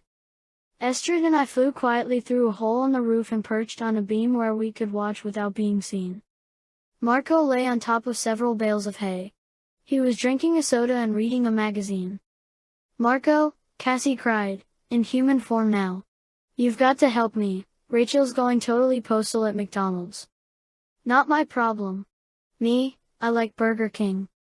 Cassie snatched the magazine from Marco's hands. "She's going to kill somebody." "What's it to you? I thought you were out of this." "We can't just stand by while innocent people get hurt." Marco shrugged. "Speak for yourself." "Where's Jake?" Cassie demanded. "He'll help me." Marco took the magazine from Cassie's hand and reclined again. "Don't count on it." "Why? Where's he?" "I'm in here," a voice answered. Cassie peered over the door of one of the stalls. "Jake? What are you doing there?" Prince Jake's head emerged. "Hiding. Tom's been picking on me all afternoon. I can't take it anymore." "Then fight back," Cassie cried. Marco snickered. "Whoa. What happened to our resident nonviolence advocate?" "Shut up, Marco," she yelled. "Jake? Are you going to help me or not?" Two grackles in the rafters attacked a third, driving it away. Jake jumped and dove back down into the stall. "Not." Marco smirked and continued reading. "What about Rachel?" Cassie cried, her voice breaking. Marco yawned. "Listen, if she shows at the beach tomorrow, I'll talk to her. Now, why spoil her fun?" Cassie stood for a moment, shaking with fury. "You jerks!" she screamed. "Get out." "I have seen enough," I told Estrid. We quietly made our way out of the hole in the barn roof, and took wing. "I pity you, Aximili," Estrid said. "How did you endure it? How could you bear to live among such inferior creatures? They have fought well in the past. But they are demoralized by the prospect of certain defeat." Her voice was skeptical. "Perhaps. But no Andalite would behave so. Even in defeat, we are proud." She sounded arrogant and vain. Like me. Chapter 18. "That is the third time tonight I have seen that fierce-looking bird with the sharp beak," Estrid said. We were approaching the ship. I looked to where a red-tailed hawk soared high overhead, above a large grackle. "Earth has many species of birds," I reminded her. "And each species can have hundreds of thousands or even millions of members." "It looks familiar." "Birds all look similar," I said. We flew through the hatch, demorphed and returned to the command deck. "Where have you been?" Gonrod demanded. "We went to look over the target site after touring the gardens," Estrid told him. No mention of the barn. Arbot clopped into the room. "What did you learn?" Estrid and I drew a simple map of the community center. Then Gonrod ordered us to get a good night's rest. We would attack the next morning. "I would be honored to keep the first watch," I said. Gonrod nodded. "Very well. But touch nothing." The crew left the deck and disappeared. The deep humming of the engine and atmospheric adjusters thickened the silence. I was free to think now. I thought about Estrid. Her grace. Her intelligence. How much I enjoyed watching her in bird morph. How much I enjoyed kissing her in human morph. I smiled, remembering her delight over the M&Ms. Then my breath caught in my chest.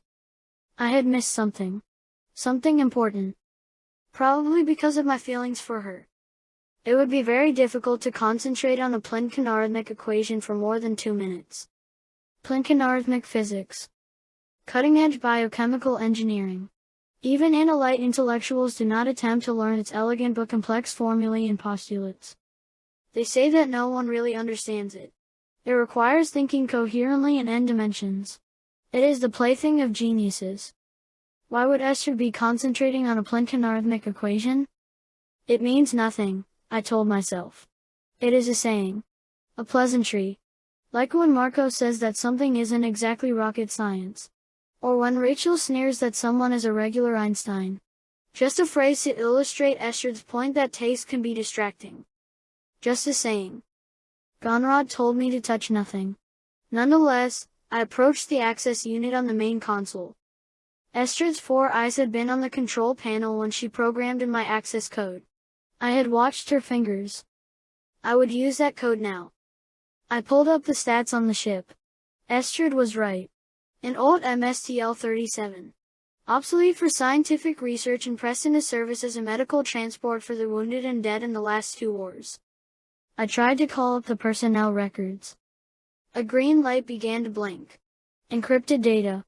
Available to Apex level clearance only. Enter code. Fwop. A tail blade was pressed hard against my throat. Spying is a capital offense. A loath. I am not spying. Then what are you doing? I have forgotten much, I lied. I was trying to familiarize myself with the workings of the ship. He released me and I let out a long breath of relief. His stalk eyes perused the screen. He saw the message. His eye stalk slowly turned back toward me.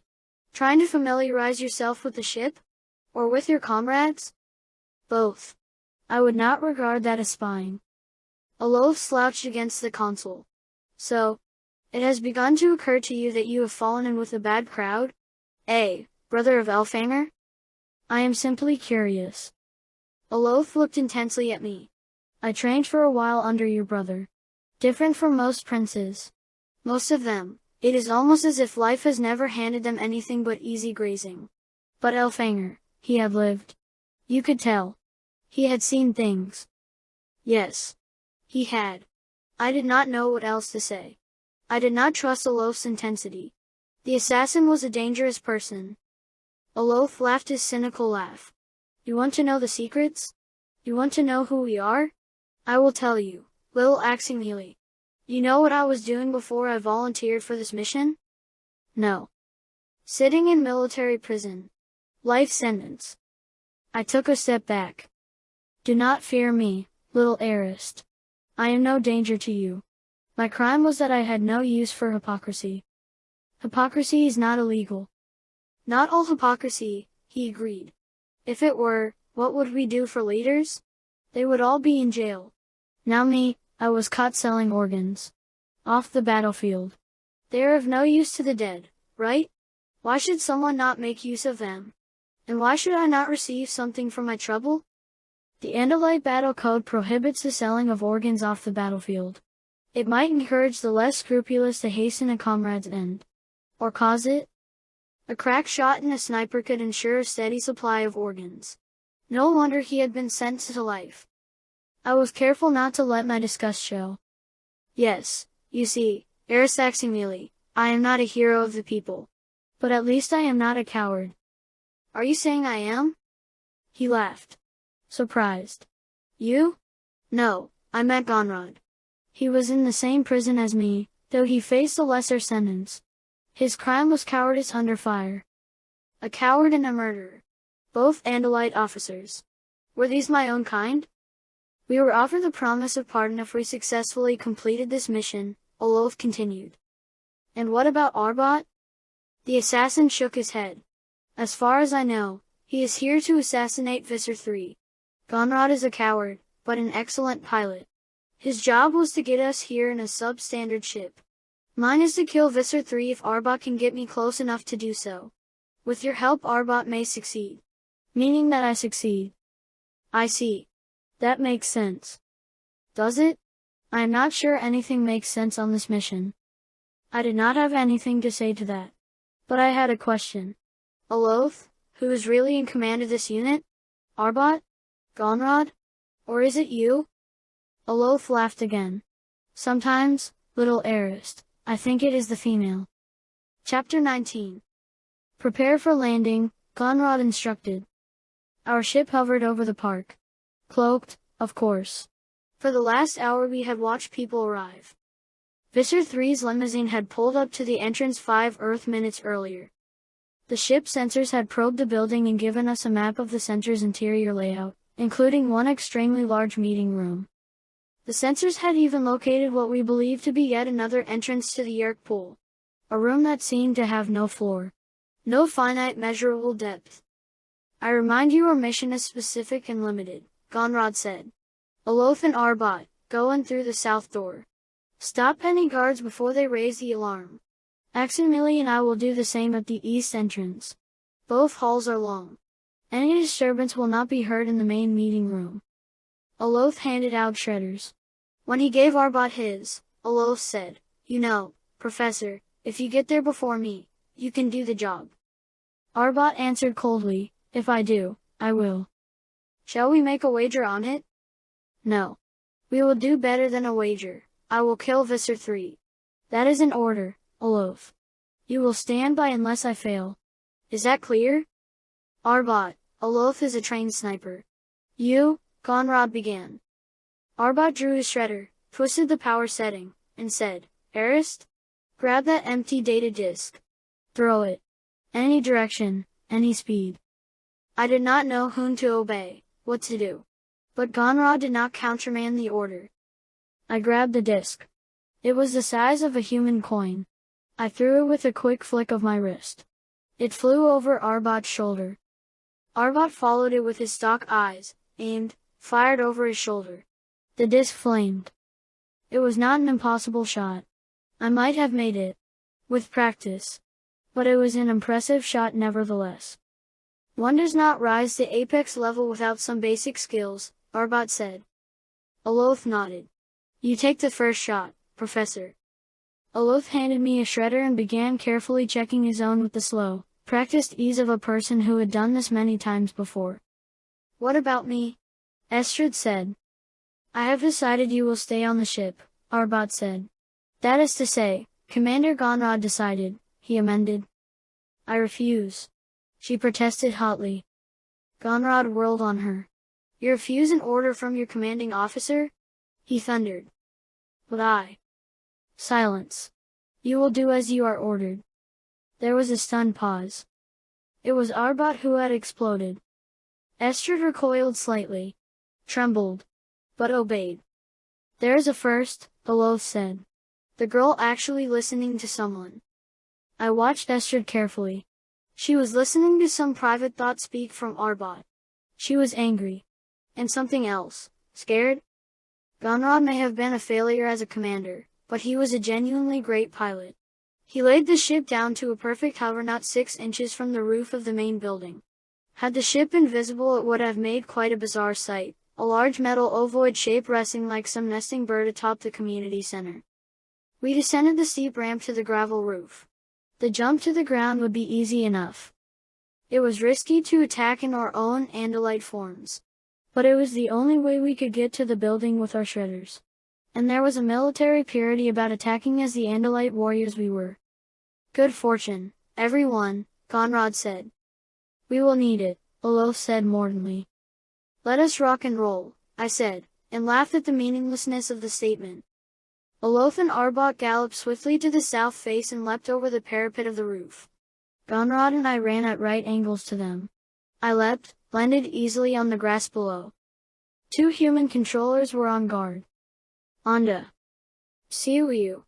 Siuiu. They slumped. Gonrod jerked his head, indicating that I should follow him. I could hear Visser 3. He was in human morph. His powerful voice boomed through the facility. That is him, I said. We made our way up thickly carpeted steps to the second floor. See you. See you. 2 more human controllers dropped before they could so much as yell. I began to wonder if we might, just might, manage to do this thing. The central meeting room was 2 stories high with a second-floor balcony surrounding it on 4 sides. A human controller heard us. Turned. Flop. I hit him, knocked him to his knees, and hit him again to make sure he stayed down for a while.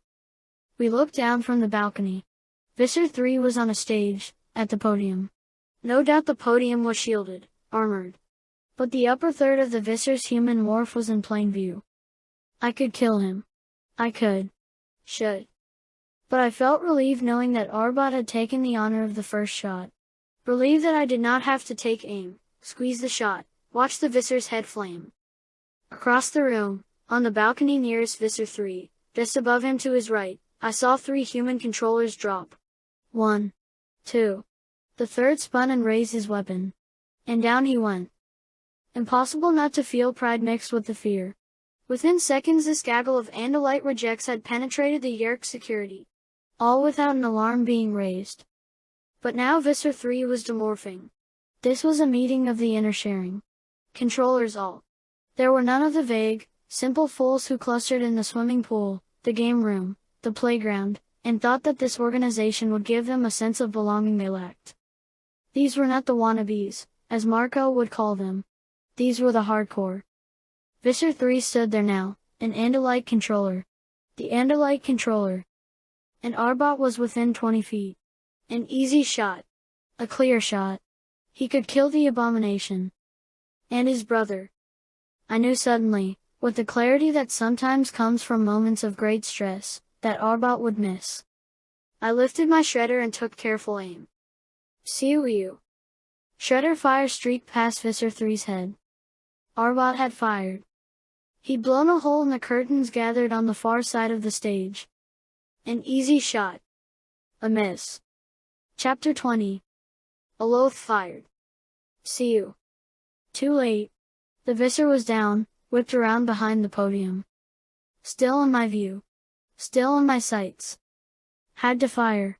He'd murdered Elfanger. Had to fire. Aloth fired again. The podium sizzled and jumped with electrical discharge. Had to. Reinforcements coming. 2 Horde buyer burst in through a side door. Why were the human controllers not firing? Of course. They were disarmed. The paranoid leader could not stand up there and address a meeting hall full of armed men, controllers or not. Gonrod fired.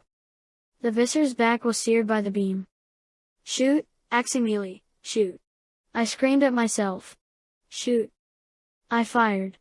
Did not even know I had, did not realize I had made the decision. I felt the warmth of the weapon in my hand. Saw the beam incinerate the stage floor where Visser 3 had been just seconds before. Miss. No, not a miss. I had waited too long. I had let the moment pass. The Visser was morphing something small. A part of me, afar off, rational part of me noted that the Visser had begun at last to learn that sometimes bigger was not better. Horde buyer bodyguards closed in around the podium. Screaming human controllers poured out of the meeting room, emptying it in seconds. But the meeting room did not stay empty for long. 5 doors around the room opened, and in charged a battalion of Horde buyer. Gonrod let out a gasp. A battalion of Horde buyer is terrifying to behold. The Horde buyer spotted me and Gonrod on the balcony almost immediately.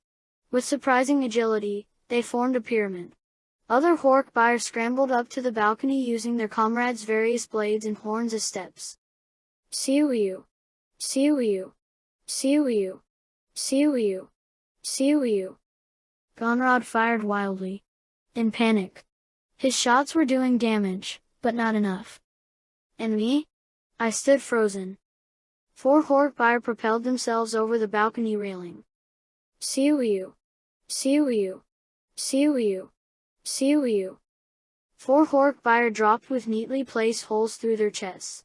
The bodies fell heavily. Gonrod must have shot. I turned my eyestock to look. But he was no longer with me. Aloth. He had come running around the balcony. Arbot? Where was he? And where was Gonrod? Jump! Aloth yelled. I snapped out of my trance. Side by side Alof and I ran down the balcony and hurtled over the side.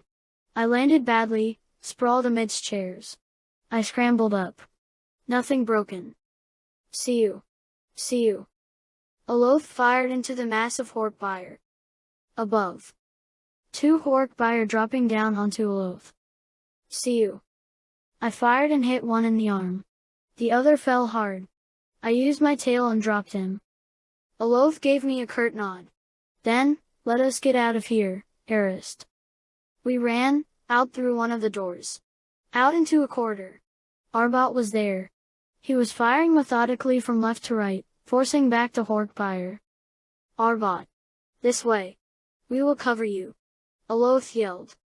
Alof and I began to fire into the mass of the enemy.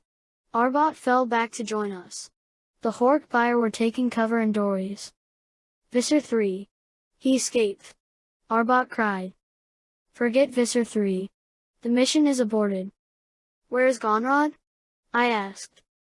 I think he is. Alof looked to the left, momentarily diverting his eye stalks. Hork-Buyer, behind us. I spun. Arg. Alof fell heavily, both front knees slashed by a Hork-Buyer. He lifted his weapon but the Hork-Buyer brought his elbow blade down and slashed him from shoulder to hock. I fired. The Hork-Buyer fell. Then I advanced, wading in and strafing as I had seen Arbot do. My tail snapped and whistled as it sliced the hands of a Hork-Buyer who attempted to grab my arm. Other Hork-Buyer drew back in alarm. Alof was hurt. Badly. But he could survive. All he needed was room so he could get up. And out. The Hork-Buyer began to retreat. With one eye stalk I watched Alof climb to his feet. See you. Alof sank to the floor. He was dead. Shot cleanly through the head. By Arbot. An accident? No. Impossible. Retreat. Arbot ordered, thundering past me. Alof was dead. Gonrod probably as well. Arbot was in charge. Murder. My mind reeled. What could I do? The Hork-Buyer were massing for a new charge. I retreated. Ran. Ran with my brain replaying it again and again. Arbot had shot Alof. Out. Into the air of Earth. I have you, Estrid called tersely from the ship. Keep going. Just ahead of you. The cloaked ship shimmered and appeared, hovering above the playground. 2 children and their parents would have a story to tell that no one would believe. I leapt for the ramp, Arbot right beside me. The cloak came down. Alof? Estrid demanded. Get us out of here. Arbot yelled. The ship powered up and away. When we reached the command deck, I drew in my breath. Gonrod was already on board. Working frantically at the controls, Estrid beside him. I'm throwing out plexine vapor over a 2,000-mile grid, he said. That should keep their blade ship sensors from picking up our atmospheric disruption. Where's Alof? Alof is dead, I told him tightly. He looked away from the fight, looked for you, and was injured. Gonrod yanked a lever. The ship made a sharp vertical ascent. I thought it best to retreat for strategic reasons. Gonrod's voice was defensive. Retreated? Gonrod had run like a coward. The record will reflect that you retreated for strategic reasons in order to allow us to escape, Arbot said as we rocketed upward. It will also reflect that I terminated Alof because he was too injured to escape, he added, holding my gaze. He was not. I protested. He could have gotten safely back to the ship. With our help. But we could not take that risk, could we? Arbot answered smoothly. We could not take the chance that another Andalite body would become a Yeerk host. I shook. With anger. Fear. And with confusion. Arbot had had 2 opportunities to kill Visser 3. He had failed in both instances. And he had killed the officer who had been ordered to kill the Visser if he did not. What was going on here? What possible motive could he have for sabotaging his own unit's mission? Estrid spoke to me. Aximili. You are upset. Calm yourself. She is right, Arbot said. Let us not mourn a fallen warrior. Let us honor his memory by avenging him. He turned both eye stalks in my direction. Now, tell me about the Yeerk pool. Chapter 21. We will not attack the pool, Gonrod insisted as he expertly landed the ship near the pond where we had held our initial meeting. We must, Arbot told him. Those are not my orders from the War Council, Gonrod's voice was almost tearful. I am in command. I refuse to attack the pool without orders. It is too risky. Do you understand? If we were captured, the Yeerks would have more Andalite hosts. You said so yourself. That is why you killed Aloth. Arbot's answer was laced with menace. Let me remind you that I am Apex level intelligence. If I chose to exercise my prerogatives and relieve you of command, you would then have no choice but to follow my orders. Relieve me? On what grounds? I believe you know. Gonrod's voice quivered with indignation. But the War Council. I will take full responsibility, Arbot assured him. The War Council and I have an understanding. It was a masterpiece of understatement. The apex level of Andalite intelligence pretty much ran the War Council. The heiress will lead us in, Arbot told Gonrod. Tonight. Gonrod did not argue. Estrid remained impassive. She took neither side, but of course, in practical effect, that made her Arbot's ally. Gonrod landed the ship back at the gardens. We all agreed that we needed rest. All we could possibly have agreed on at that particular moment. I went to my quarters. Moments later I was off the ship and in the air. I needed computer skills well beyond my own. It is one thing to penetrate human computer security, if you can even call it security. It was a different thing altogether to abrogate Apex-level security measures. I returned to the ship an hour later. In time for my own watch on deck. I am your relief, Gonrod, I told him. He seemed far away. Distracted. But he acknowledged me and returned the ritual reply. A most welcome relief. The ship is yours. Gonrod left the deck. I took a deep breath. Entered myself in the computer as the officer on duty. Then I said, "It is safe." The panel of monitors before me shimmered. And out of the image stepped a thing that seemed to be made of steel and ivory. A machine whose form vaguely suggested that of an Earth canine. The android met my gaze, then shimmered again. Where the android had stood was now a man who called himself Mr. King. Mr. King. The Chi. Android. Your holographic technology is genuinely impressive, I said. Thank you for your help. The Chi owe you, he said simply. Now, let's see about the security system. He switched off his familiar appearance and reverted to his true form. Can you not remain disguised while here? I am concerned that someone may come up here. It's a question of energy demand, he said. I can stay human and do it slow, or I can divert all energy to the job and get it done faster. Faster, I said. He pressed a finger into one of the console ports and his joints whirred and clicked. Here it comes. I saw the computer screen light up. Encrypted data. Apex level clearance only. Enter code. The screen began to blink. Counters appeared. Images scrolled past in a blur. Here we go. We're in. Who are we looking for? Start with Aloth Tamil Gahar. There was a brief pause. Then Aloth's name and record appeared. He was already listed as killed in action. Request detail, I instructed. A pause. He was killed in action in some system called Rakanguru, Mr. King said. A ship called Ralik River. The ship was destroyed. I see. Now Gonrod is Falsoni. Pause. Same story. Identical. Arbot Livid Estoni? Pause.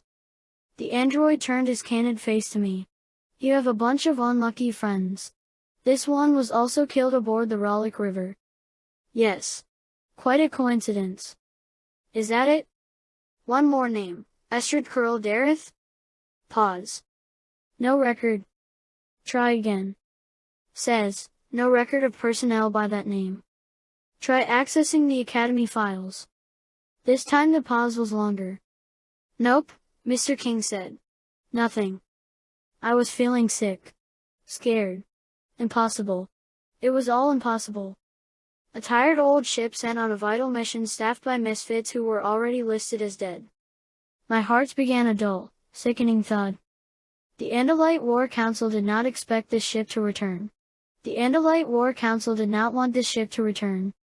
This ship was on a suicide mission. Chapter 22. I thanked Mr. Kang for his assistance and then left the command deck in search of some answers. I took the drop shaft to the 3rd tier, moving slowly and cautiously. I passed the Los empty quarters. Gonrod's door was closed. So was Estrad's, but I knocked softly. No answer. I pressed my ear against the door to see if I could hear her stirring. I heard nothing. At least nothing from inside Estrad's room. A vibration in the wall. Sound conducted by the metal tubing that reinforced the seams of the ship. I heard the clank of plex against plex. The faint rattle of metal. And then, the sound of hooves. The sound was traveling up from the 2nd tier.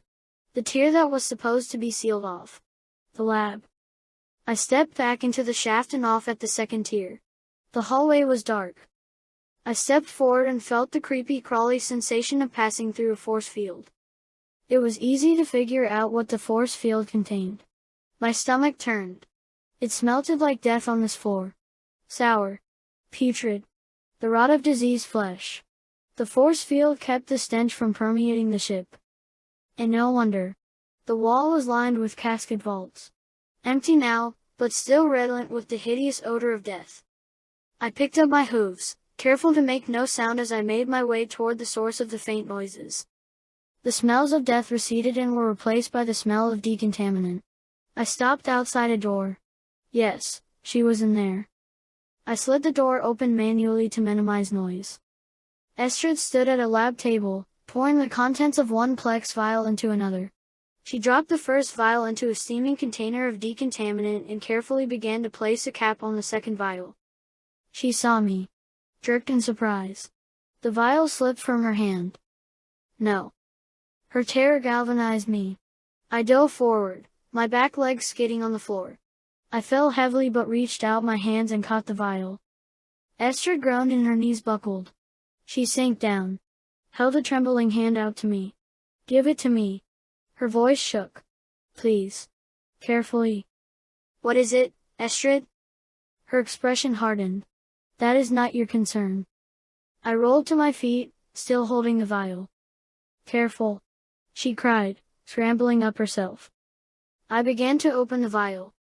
No. She lurched forward. I held it out of reach. I have grown very tired of being lied to, I said. I want the truth. Go ask Orbot. I am asking you. I cannot answer. Ah, but you can, I said. I held the vial gingerly and twisted open the cap. No. You idiot. Question number 1. You are not an heiress. Are you? Her eyes flickered. No, she said after a long pause. Yes and not, she amended. I was made an honorary heiress for this mission. But I have never attended the academy. I'm ashamed to say that my first feeling was one of embarrassment. That a female, one that had never even attended the academy, had very nearly beaten me in one-on-one combat. If you did not attend the academy, where did you learn your tail fighting? I have a brother, she explained. My embarrassment was not alleviated. I, too, had a brother with whom I tail fought. But it took years of academy training for him to achieve your level of skill. My brother is a Jot Litsum Est, she said. A Jot Litsum Est. I could not help laughing. A Jot Litsum Est is the highest scoring exhibition tail fighter on the Andalite planet. And are you also Arbot's niece? No. His student. At the University of Advanced Scientific Theory. I was astounded. But you are.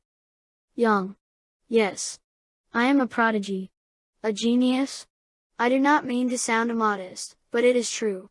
It has not been easy, she said softly. At the university, they treated me as a joke when I arrived. A young female. So, of course, they forced me into subparticle fusion. The eyes on her face flashed with anger. I was so intellectually frustrated, I wanted to die. Then I met Arbot. Now her eyes shone. He saw past my youth and my gender. He saw what I could do if I had the freedom and the tools. His influence changed everything. I received my own lab. Permission to follow my own area of interest. Plinkenarithmic physics? She nodded. Theoretical or applied? Applied. Yes, of course. Slowly, carefully. I placed the vial on the counter. What is it? I asked, almost certain that I would rather not know. A prion virus, of sorts. I would explain, but you. No. I would not understand, I admitted. I discovered it. By accident, really. When I confided in Arbot, he sealed off my lab to the rest of the faculty and my research was classified as Apex-level weapons intelligence. It is a weapon? She nodded. 3 benign particles. In combination, they form a quasi-virus. A programmable virus. Deadly to Yeerks. I shivered with revulsion. Germ warfare. Her eye stalks drooped. There's one problem, she continued. One of the components is subject to simplify, it has a volatility that could cause it to mutate in a Yeerk with a human host. Meaning? Meaning it could become deadly to humans also. Chapter 23. Now it was all clear. Crystal clear. Gonrod and Aloth were dupes. This mission was about Arbot and Estrid. Gonrod was an expendable pilot. Aloth? A thug. The War Council sent them to Earth with the understanding that their mission was to assassinate Visser III. The reality was that Estrid and Arbot were here on a genocidal errand for which no one on the War Council was willing to take official responsibility. Not after the disaster on the Hork-Buyer planet. In fact, the War Council might know nothing of this mission at all. Was Arbot a renegade? No wonder Arbot had not wanted Visser III assassinated. Had Aloth successfully killed him, Gonrod would have been forced to report mission accomplished over the secure communication channels. Even if Arbot could have kept Gonrod from reporting back, the news of Visser III's death would have traveled swiftly enough. A War Council that either needed to deny, or did not even know of a mission to Earth, would have found an announcement of success a bit of an embarrassment. Then the deeper thought struck me. It was about me. You needed me. Only I could give you the location of the Yeerk pool. It is too well shielded from your sensors. You needed me. Estrid met my gaze. If she was ashamed, she hid it well. Your appearance at the newspaper was no accident. You needed to encounter me. And the attack on the community center? Necessary to show me that the only remaining alternative was the Yeerk pool, the best place to introduce the virus. You used me. Visser III murdered your brother. We knew that you would have no alternative but to help us kill him. I wanted to deny it. Wanted her to deny it. An immoral, illegal, despicable mission, and I was a necessary part of it all. I was a pawn in a terrifying replay of the crimes on the Hork-Buyer world. Alarin, the Andalite who later became the host body of Visser III, had directed the use of biologicals to exterminate the Hork-Buyer. Better dead than hosts and weapons of the Yeerks. How many Hork-Buyer had died, no one knew. Enough survived to supply shock troops to the Yeerks. It was a crime that seared the conscience of all Andalites. It was an evil so profound that we would never be free of its taint. And now, again? Again? You cannot do this. I told Estrid. Why not? She lifted her chin. I am working to eliminate the instability. But even if it does prove fatal to humans as well as Yeerks, our aims are achieved. The Yeerks will never be able to use this planet as a host colony. The humans will not die in vain. The Yeerk scourge will stop here.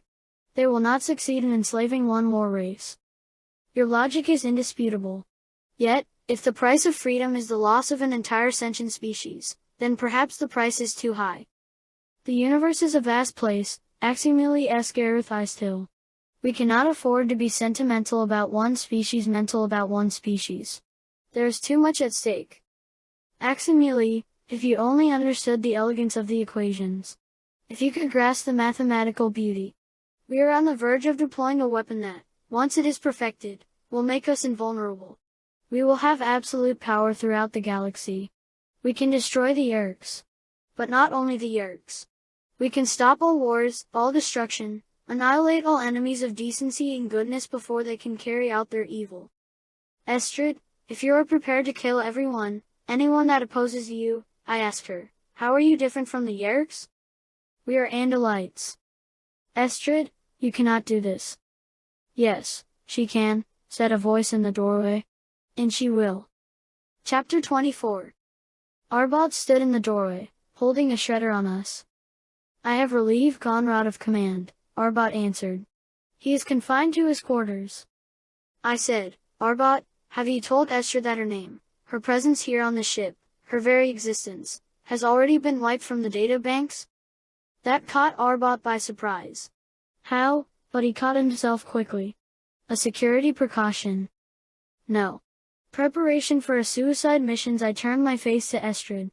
You may imagine that this terrible deed is approved of by the people. But it is not. The Andalite people would arrest you and charge you as a criminal. That is what the people will never be told. It is why only the dregs of the Andalite military, Oloth and Gonrod, could be used. You have said enough, Eris, Arbot snarled. They needed you, Estrid. They needed a person of your genius to manage the weapon. But you, like Oloth and Gonrod, will never survive. Arbot cannot allow it. Only he can survive. The Apex-level intelligence agent who passed himself off as a professor. Why? To find someone like you, Estrid. Estrid focused her main eyes on Arbot. Is it true what Aximili says? She asked. Arbot glared at us both, but then his face softened when he looked at Estrid. Yes. I am truly sorry. I have deceived you. If it is any comfort, it was to protect you. Protect me? From what? You brought me here to die. To protect you from history's judgment, he said, his voice thick with emotion. The people must be led by the few who are willing to make the very hard choices. The people are happy in their ignorance. But we in the Apex level cannot allow ourselves to be sentimental. He pressed a button. A control panel slid from the wall. Arbot quickly programmed it. Bright green streaks shot from floor to ceiling, creating bars. A laser cage around the two of us. Arbot took the vial from the counter. I am sorry. You will die, Estrid. But not in vain. Arbot. It is not too late. Do not do it, I begged. To my surprise his old, world-weary eyes shone with emotion. This war must end, Arist. It has caused too much suffering. Too much killing. Think of all the bright young scientists, artists, and thinkers conscripted year after year to feed this war. So many brilliant and creative minds turned from decent pursuits to the job of killing. Good Andalites all. Good Andalites forced to make hard, cruel decisions. I would have liked to tail whip him. None of this was about the Yeerks, the humans, or even the Andalites. It was about what he saw as his duty. His right. The self-pity of the murderer. This is not the way to end it, I told him. He shook his head. That is not for you to decide. The strong must decide. The weak can only obey. Arbot turned and galloped from the lab. Esther tried to follow. Zzzzzzzzz. The grand laser bars erupted in a shower of sparks when Estrid made contact. She was knocked to the floor. I leaned down. Estrid. I am fine. I helped her to her feet. I am sorry, Aximili. It is not your fault. It is. I betrayed you. And your human friends. I have been a fool. A criminal fool. Arbok convinced me that humans were not worth the loss of more galactic life.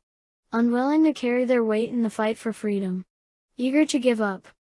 She took my hands. I did not tell Arbot about your friends. But I did not have to. He was in the barn, too. In a bird morph. Yes, I know, I answered. Her stalk eyes whipped around in amazement. You knew? I nodded. We all knew. Or at least, suspected. Marco walked calmly into view. Hey, Axman. You're looking slightly trapped. Where are the others? Marco made a sweeping gesture encompassing the lab. We're here. The place is crawling with animorphs. Literally. In various places human forms were growing up out of tiny points. Flea morph. Fly morph. Roach morph. Cassie and Rachel and Prince Jake. One morphing mass emerged as a bird rather than a human. The bird with the red tail, Estrid said. Tobias. You met him. They all came aboard with me this afternoon. They have used my quarters to demorph and remorph as necessary. Tobias ruffled his wings. Hey, Ax. Go, Tobias, stay on him, Prince Jake said. Later, everyone. The Animorph Air Force has a mission. Tobias flew out of the room and caught the breeze of the drop shaft. Estrid looked at me, half amazed, half angry. It was all a deception. You misled us. You lied to your own people. I shook my head. No. I have learned something, Estrid. These are my people. Anyone who believes in freedom, anyone who resists tyranny, anyone who pursues peace is my people. Andalite, Hortbuyer, or human. Yeah, Marco said. Besides, we humans make a mean cinnamon bun. I laughed. That is definitely true. Chapter 25. We flew to the community center. It would be Arbot's most likely path into the Yeerk pool. But, unfortunately, it was only an educated guess. Tobias had been unable to follow him. Arbot, ever the intelligence professional, had morphed to human and entered a train station. Whether he had emerged, or in what shape, we could not tell. However, we were soon certain of which way he had gone. It was very late at night, but the Yeerks still kept up a guard. We found the first human controller lying sprawled by the trash. Another slumped in the doorway. A third lay face down in the hallway. My human friends were in battle morph. Estrid and I had demorphed to Andalite. Tobias was somewhere outside, flying above, watching. No doubt berating himself unnecessarily for having lost Arbot. Tobias? I called in private. Speak. Yeah, X-Men. He is here. We walked softly through the dark and empty community center. Maybe Arbot had eliminated all Yeerk security. Maybe not. What are we looking for? Jake asked me. This? I stopped in front of a door with a sign that said Orientation Room, New Members Only. This is where the ship sensors showed a possible deep hole. I looked at the door. There was a lock. But it had been broken. Arbot, I said. He may not be in Andalite form. He may well be human. Marco pushed the door open. A dark and seemingly endless staircase yawned before us. Basement? Cassie said, no. I can hear screams. I know that sound. Cassie's wolf morph is possessed of incredibly acute hearing and sense of smell. Yeah. I was afraid of that, Marco said. You know, I keep saying I'm never, ever going back down there. Say it again, Rachel said. Maybe it'll make you feel better. I am never, ever going down there again. Tick-tock, people, Prince Jake said. We want to get Arbot before he reaches the pool. Let's move. We ran down the stairs. Level after level. Tiger pads and bear paws and Andalite hooves all rushing, tripping, rushing again. As we descended, the sounds of the Yeerk pool, the screams, the cries, the rumble of equipment, became loud enough for Andalite senses to hear. Estrid said, Aximili, I am afraid. So am I. Down. Faster and faster. Down. Suddenly I slipped. Fell. Rolled down several steps. The smell was awful. Part of the staircase was wet with slimy pool water. Gore. Chunks of flesh, piles of quivering entrails. Evidence of a recent taxon feeding frenzy. I jumped up, wiped the gore from my flanks. I tried not to think of it. Tried to focus on what mattered. Arbot had to be stopped. No time to think of the filth, no time to imagine the horror. Ahead the stairs emerged from the ground into the vast openness of the Yeerk pool complex. After this point we would be visible to anyone looking up from below. No Arbot, Rachel said. He's down there, Prince Jake said. No choice. We have to go after him. Demorph. It's the only way. Ax and Estrid? I think a pair of Andalites might be a little conspicuous. I began to morph to human. Estrid did the same. The Yeerk pool complex would contain humans, Hortbuyer, Geds, and Taxons. But only humans would be expected to come down this particular stairway at this time of night. What natural weapons do these humans' bodies have? Estrid asked. Unless you've eaten a lot of beans, none, Marco said. Keep your heads down, don't make eye contact, Jake instructed. We don't want to be ID'd. Don't move fast or seem to be looking around. Now, go. We walked down the stairs again. On only 2 legs. We could see the pool now. Hork-Buyer and human guards stood watch as other Hork-Buyer and human controllers filed down the two steel piers that traversed the main part of the leaden pool. Each pier was lined with locking collars. As guards supervised, the controllers kneeled down and placed their necks in metal collars. When the collars snapped into place, a small gray slug crawled out of the controller's ear and fell into the dank pool with a soft plop. The hosts were then momentarily free. Free at least to control their own mouths and eyes. They could cry. They did. They could beg. They did that, too. "This is obscene," Estrid whispered fiercely. "Pretend to be unconcerned," I said. "Spread out," Prince Jake muttered as we merged with a group of human controllers. Estrid and I stayed close, but drifted from the others. Human controllers everywhere. Some jocular as they hooked up with Yeerk friends. Most just businesslike. They were here to feed, not socialize. Faces everywhere. Hundreds. Which was Arbot? Impossible to say. Impossible to guess where he would be in this. No. Not impossible. He would pursue his mission as swiftly as possible. He would deliver the virus into the pool. The pier. Of course. But how to spot him? He would look human. Would be human. Just like all these human controllers. No. Not like them. The controllers all had access to human experience, human knowledge. A human morph is only instinct. Harder to control, harder to understand easily. As I knew from experience. I tried to think. Time was running out. Arbot might already have struck. How to spot an Andalite in human morph? What was different? 2 legs, not 4. No tail. 2 eyes, not 4. Estrid. Look for humans who turn their heads frequently. What? We are accustomed to seeing in all directions at once. Humans are used to not knowing what is behind them. Look for. I froze. A middle-aged man. Walking down the length of the crowded pier, escorted by a nonchalant Hork-Buyer. The man turned as the Taxon passed behind him. Turned again. Turned. No proof. Not enough to be sure. A feeling. There. I started to run toward the pier. Estrid raced alongside me. "Jake?" I cried out in private thought speak. He's a middle-aged lightly colored male human. On the pier. Must be late for a feeding, a controller laughed as I brushed past him. The middle-aged man knelt. Placed his head into the collar beside a kneeling Hork-Buyer. The Hork-Buyer guard leaned down to fasten the collar. The man reached into his pocket. Too far away. Arbot. "No," Estrid yelled. The man jerked his head up. His movement was quick and unexpected. The Hork-Buyer guard was knocked off balance, teetered almost comically. Arbot reached to grab the Hork-Buyer. Or so the Hork-Buyer thought. Arbot grabbed the guard's Drakon beam from his holster with one hand and shoved the off-balance Hork-Buyer off the pier. Arbot spun, raised his weapon, and aimed. Chapter 26. I dove forward. Tackled Estrid. We fell behind a large, lumbering Taxon. Arbot fired.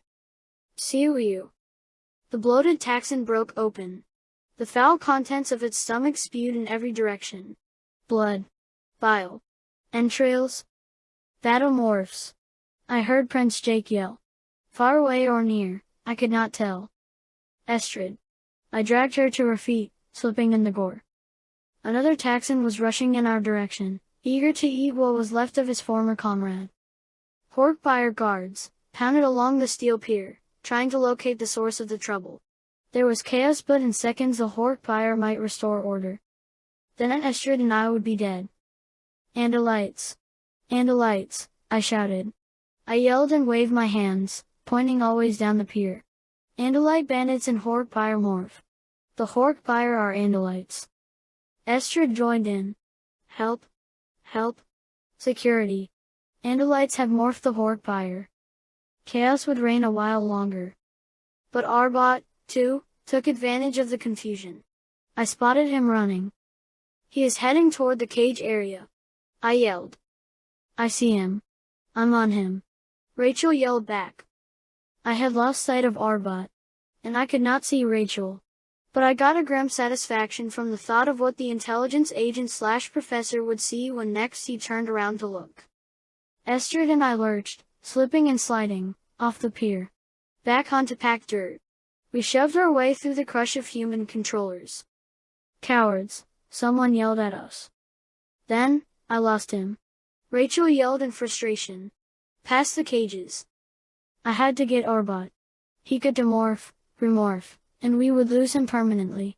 And possibly lose much of the human species. I yanked Estrid around behind a large wooden crate, pulled her down, dragged her after me as I crawled into the space between the crate and the side of the human controller's cafeteria. Estrid, demorph. They will kill us. She was frightened. Frightened deep down inside. Frightened in a way that was erasing any thought but the screaming, desperate need to live. I knew the feeling. We have to stop Arbot and we need firepower, I said. Why? To save these filthy Yeerks? Look what they do. Look at what they are. They are going to do that to us, Aximili. They will drag us down that pier, they will force us, no. Kill them all. Estrid, you said the virus may mutate. You said it might affect humans as well. Might. Maybe. But maybe I fixed it. Maybe my last adjustments eliminated the random flux. I do not care. They are not our people. I am not going to let the filthy slugs do that to me. I was half demorphed. Stay here, I said. Stay low, do not move. Do not leave me. Estrid, you are beautiful, you are brilliant. But I really do not think I like you very much. I took a deep breath. Tried to steady my nerves. Impossible. I leapt out. Flop. Hit a horde fire. The cages. The nearest was 100 feet away. Andalite. A human controller screamed in my face. Correct, I said and knocked him down. I ran for the cages. Pandemonium. Drock on fire from 3 different locations. Screams. Shouts. The roar of furious horde fire. The slithery squeaks of ravenous Texans. I ran. See you. The shot missed, the human controller had been in too much of a hurry. Flop. Now he could take his time. A Taxon blocked my way. I leapt. Ahead, a battle. A tiger, a wolf, a bear, a gorilla, surrounded, backs against a row of cages. Marco held a middle-aged human by the neck with one hand and fought with the other hand. Their backs were to the cages. It would have been child's play for the Yeerks to simply shoot them through the bars. Shoot them in the back. But the human hosts in that cage, slaves of the Yeerks temporarily free of those Yeerks, stood there, arms length, blocking the shot. A human shield. The horde fire could have burned them down. Those humans knew that. They were putting themselves between the supposed Andalites and the Yeerks, ready to face Drock on fire. The horde fire had no orders to massacre hosts. Visser 3 was not in the pool. No one else would dare give the order. I attacked the force that hemmed in my friends. Struck left and right, took them by surprise. But all for nothing. We could fight, but we could not win. I saw Cassie knocked unconscious. Saw Prince Jake slashing with one paw, the other front paw gone, a stump. See you. A beam caught Marco full in the belly. A hole appeared in his rough black fur. He fell. Released his grip on Arbot. Arbot ran. No one stopped him. Why would they? He was a human controller being held by the Andalites. He ran, pushed through the attackers. Ran toward the reinfestation pier. I saw the green vial in his hand. Prince Jake. Arbot. Go. Prince Jake said. I hesitated. How could I leave my friends? They were dying. I turned, ran, raced after Arbot. He made the pier. No one guarded it. All the horde fire had gone to the fight. 3 Taxons shuffled along its length. Voluntary hosts awaiting reinfestation. Arbot raced to the end of the pier. He was panting, wheezing. The middle-aged human morph was not athletic. He fumbled, hastening to open the vial. Arbot. I yelled. You. One of the Taxons noticed us at last. The red jelly eyes jiggled. But I was not concerned with the Taxon. No Taxon would attack an Andalite. Do not do it, Arbot. You are very fast, Arisaximili. But you are not fast enough to cover 50 feet before I can open my fist. It is wrong, Arbot. It is war, Arisaximili. He smiled at me. And he began to open his hand. Chapter 27. No. See you. The beam passed so close to me that I felt it singe my stalk eyes. The beam hit Arbot's human hand. The hand, and the vial it held, sizzled and burned and disappeared in a wisp of smoke. I turned one stalk eye back to see Estrid. She lowered the Drakon beam. Good shot, I said. Yes. I suppose it was. Blood pumped from Arbot's stump. It didn't matter. Arbot had only to demorph to end the pain of the wound. It is all over, Arbot. Now what? Estrid asked me. I nodded toward the shore where part of the force besieging my friends peeled off to come roaring after us. Now we die, I said. But we die as honorable Andalite warriors. Do not let them take me alive, Estrid said to me. Even if you do not approve of me, Aximili. A wave of Hork-Bire rushed at us. I braced for the attack. Estrid beside me. Arbot chose not to join us. Andalites. He screamed, pointing at us with his remaining hand. Andalites. Look what they did to me. And then the Yeerk pool just to our left began to boil. There was a red circle, 50 feet in diameter, projected on the rolling liquid, and everything within that circle was boiling, steaming, hissing. I stared, transfixed. Estrid, always the physicist, saw what I had missed. No, up. Up there. I raised my main eyes to the domed roof of the Yeerk pool. There, at the highest point, a hole. Stars. I saw stars. The red beam stopped suddenly. The wide-angle shredder beam on the Ralik River must have taken 5 minutes to slowly burn its way through the earthen dome. It can't be done, I whispered, not daring to hope. Through the hole, into the Yeerk pool flew the old ship, the tired, out-of-date relic named the Ralik River. See you. See you. The ship's shredders would never be a match for bug fighters, let alone the blade ship, but they were more than enough to stop the onrushing Hork-Bire. 10 feet of pier between us and the Yeerks sizzled and evaporated. See you. See you. A line of destruction burned between the half-dead Animorphs and their attackers. The ship flew low and slow, hovered directly above us. See you. See you. Hork-Bire were firing back with handheld Drakon weapons. Like trying to kill an elephant by throwing rocks. A ramp lowered. I pushed Estrid toward it and leapt aboard myself. Wait, Arbot yelled. I hesitated. I am an Andalite, too. I am one of your own people. He reached up toward me with his one human hand and his one bloody stump. Go, I told Gonrod. The ship lifted and slid toward the cages. If Arbot had thought to demorph instantly, he might have lived a while longer. He stood there, raging, trapped on a segment of pier, alone. Alone but for the Texans whose eternal hunger would not let them ignore the smell of his blood. Chapter 28. Rachel and Cassie went to the mall to buy Estrid a cinnamon bun. I gave it to her as a going-away present. Told her to enjoy it on the long trip home to Andalite space. Gonrod had flown the ship back to its berth beside the gardens. It made sense. After the daring assault on the Yeerk pool, every Yeerk ship in Earth space was on high alert. A day spent waiting would make escape easier. It might have been no great loss if the Ralik River were destroyed, but a pilot like Gonrod, insufferable as he might be, was a treasure.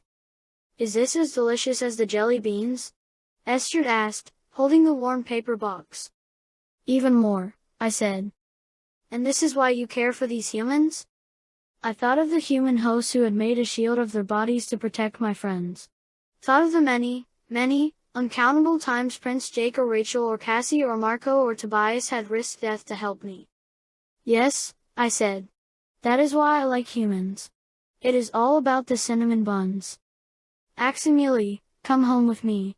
Together, the two of us and Gonrod, we can make the people realize the truth. I shook my head. My fight is here, I said. Is it because you still do not like me? She tried for a light-hearted tone. I nodded. I still do not like you, I said. I left the ship. Walked away from my chance to be home again. I rejoined my friends. The Rollick River took off. Did it escape Visser 3's dragnet? Did it make it safely into zero space? I do not know. I walked away and did not look back. I morphed to human as we six walked together. Even Tobias became human, I think, to be near me, to hang as the humans say. Cassie put her arm around my shoulder. It is a human gesture of comfort. You okay? She asked. Why wouldn't he be? Marco said. You heard him. He didn't even like her. Cassie said nothing but squeezed me a bit tighter. Cassie is not easily deceived. Let's get something to eat, man, I'm starved, Rachel said. Anything but McDonald's, Tobias said. What, the mouse hunter is getting picky about burgers? Marco said. No, that's not it. Prince Jake raised an eyebrow. Tobias? Is there something you need to tell me? Tobias shrugged. Well, you know, I saw Yeerk reinforcements pouring into the community center, so I knew you guys were in trouble, right? Right. So you went for Gonrod. Exactly. I asked him if we could burn through into the Yeerk pool. He said, maybe, but only at the thinnest point. Anyway, late as it was, even the night cleanup crew was gone. No, Prince Jake said. You didn't. You did not obliterate a McDonald's. Like he was never there, Tobias said with a laugh. The Yeerks will fill the hole before anyone realizes what's down there underneath the ground, but if we want burgers, I'm thinking Burger King. I would like a burger, I said. Burger. We walked along the dark streets, my friends and I. My more than friends. We laughed, so relieved to simply be alive. We joked. Cassie held my hand, and in the darkness where no one could see, I cried. End of Animorphs number 38, The Arrival.